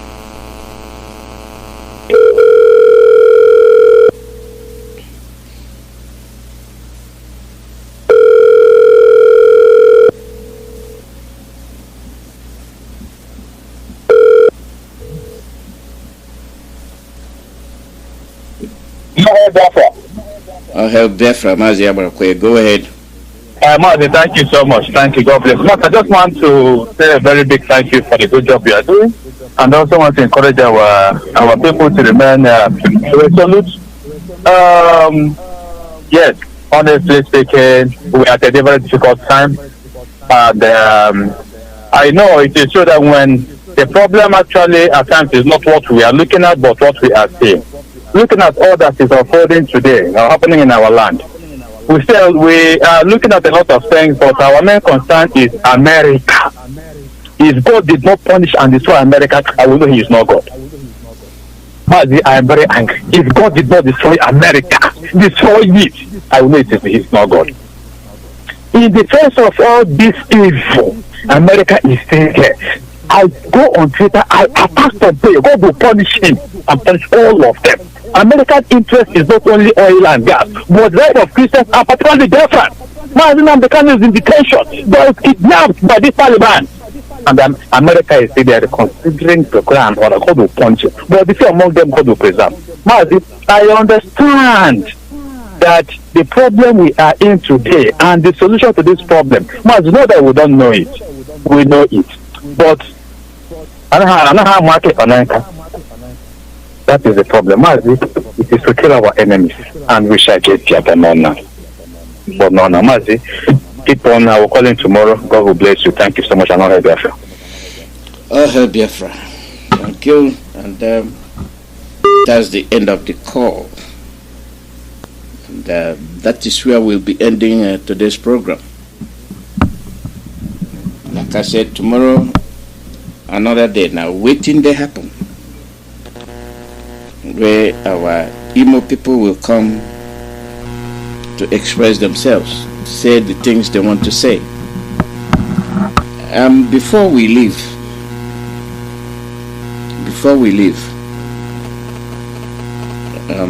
let me remind you of something. When you're talking about one Nigeria, you're talking about saboteur. You want to sabotage. You want to do this. You want to do that. Think twice. They have perfected their agenda. They have perfected the system. They have put it in force. They are enforcing it on you. And there is a history. There is a trail. There is evidence for investigators, investigating murder. They tell you, follow the trail of blood. It will lead you somewhere. Follow the trail. Are we following the trail? They left so much. We see so many. And we've seen where those trails landed was as we were following them. It is not one trail. It's not two. It's not three.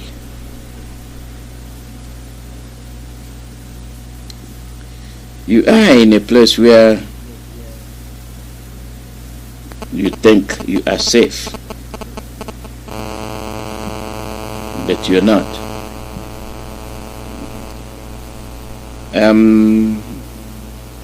For those of you that normally think you're not vulnerable,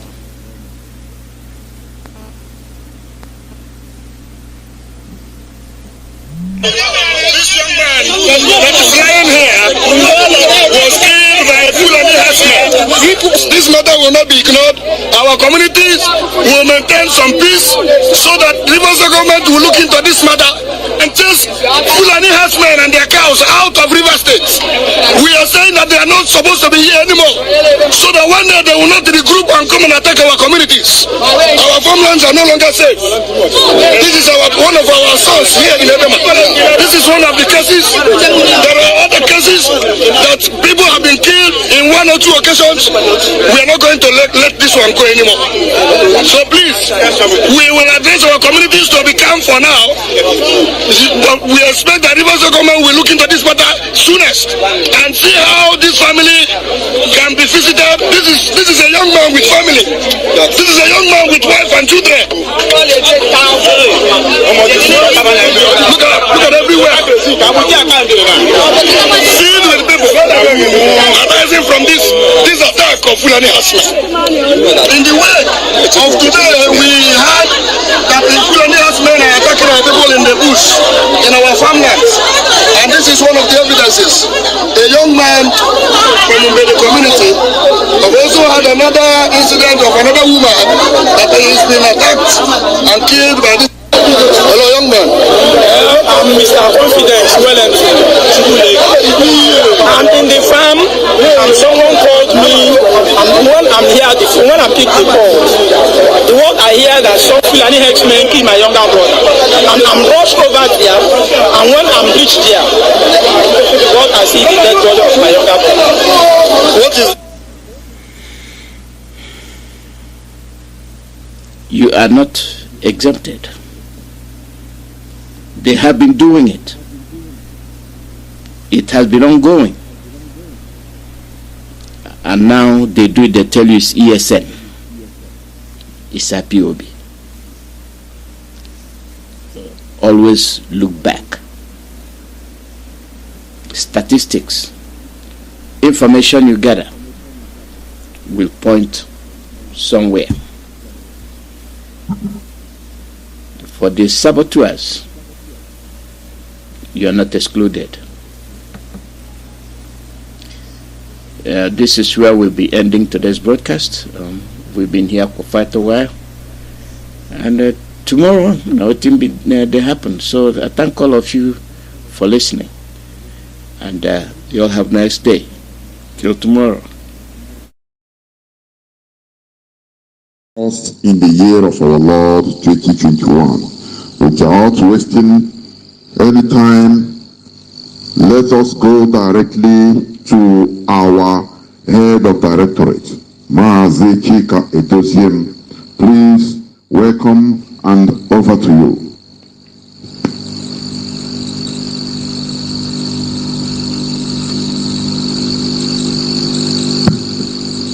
Mazi, can you unmute yourself, please?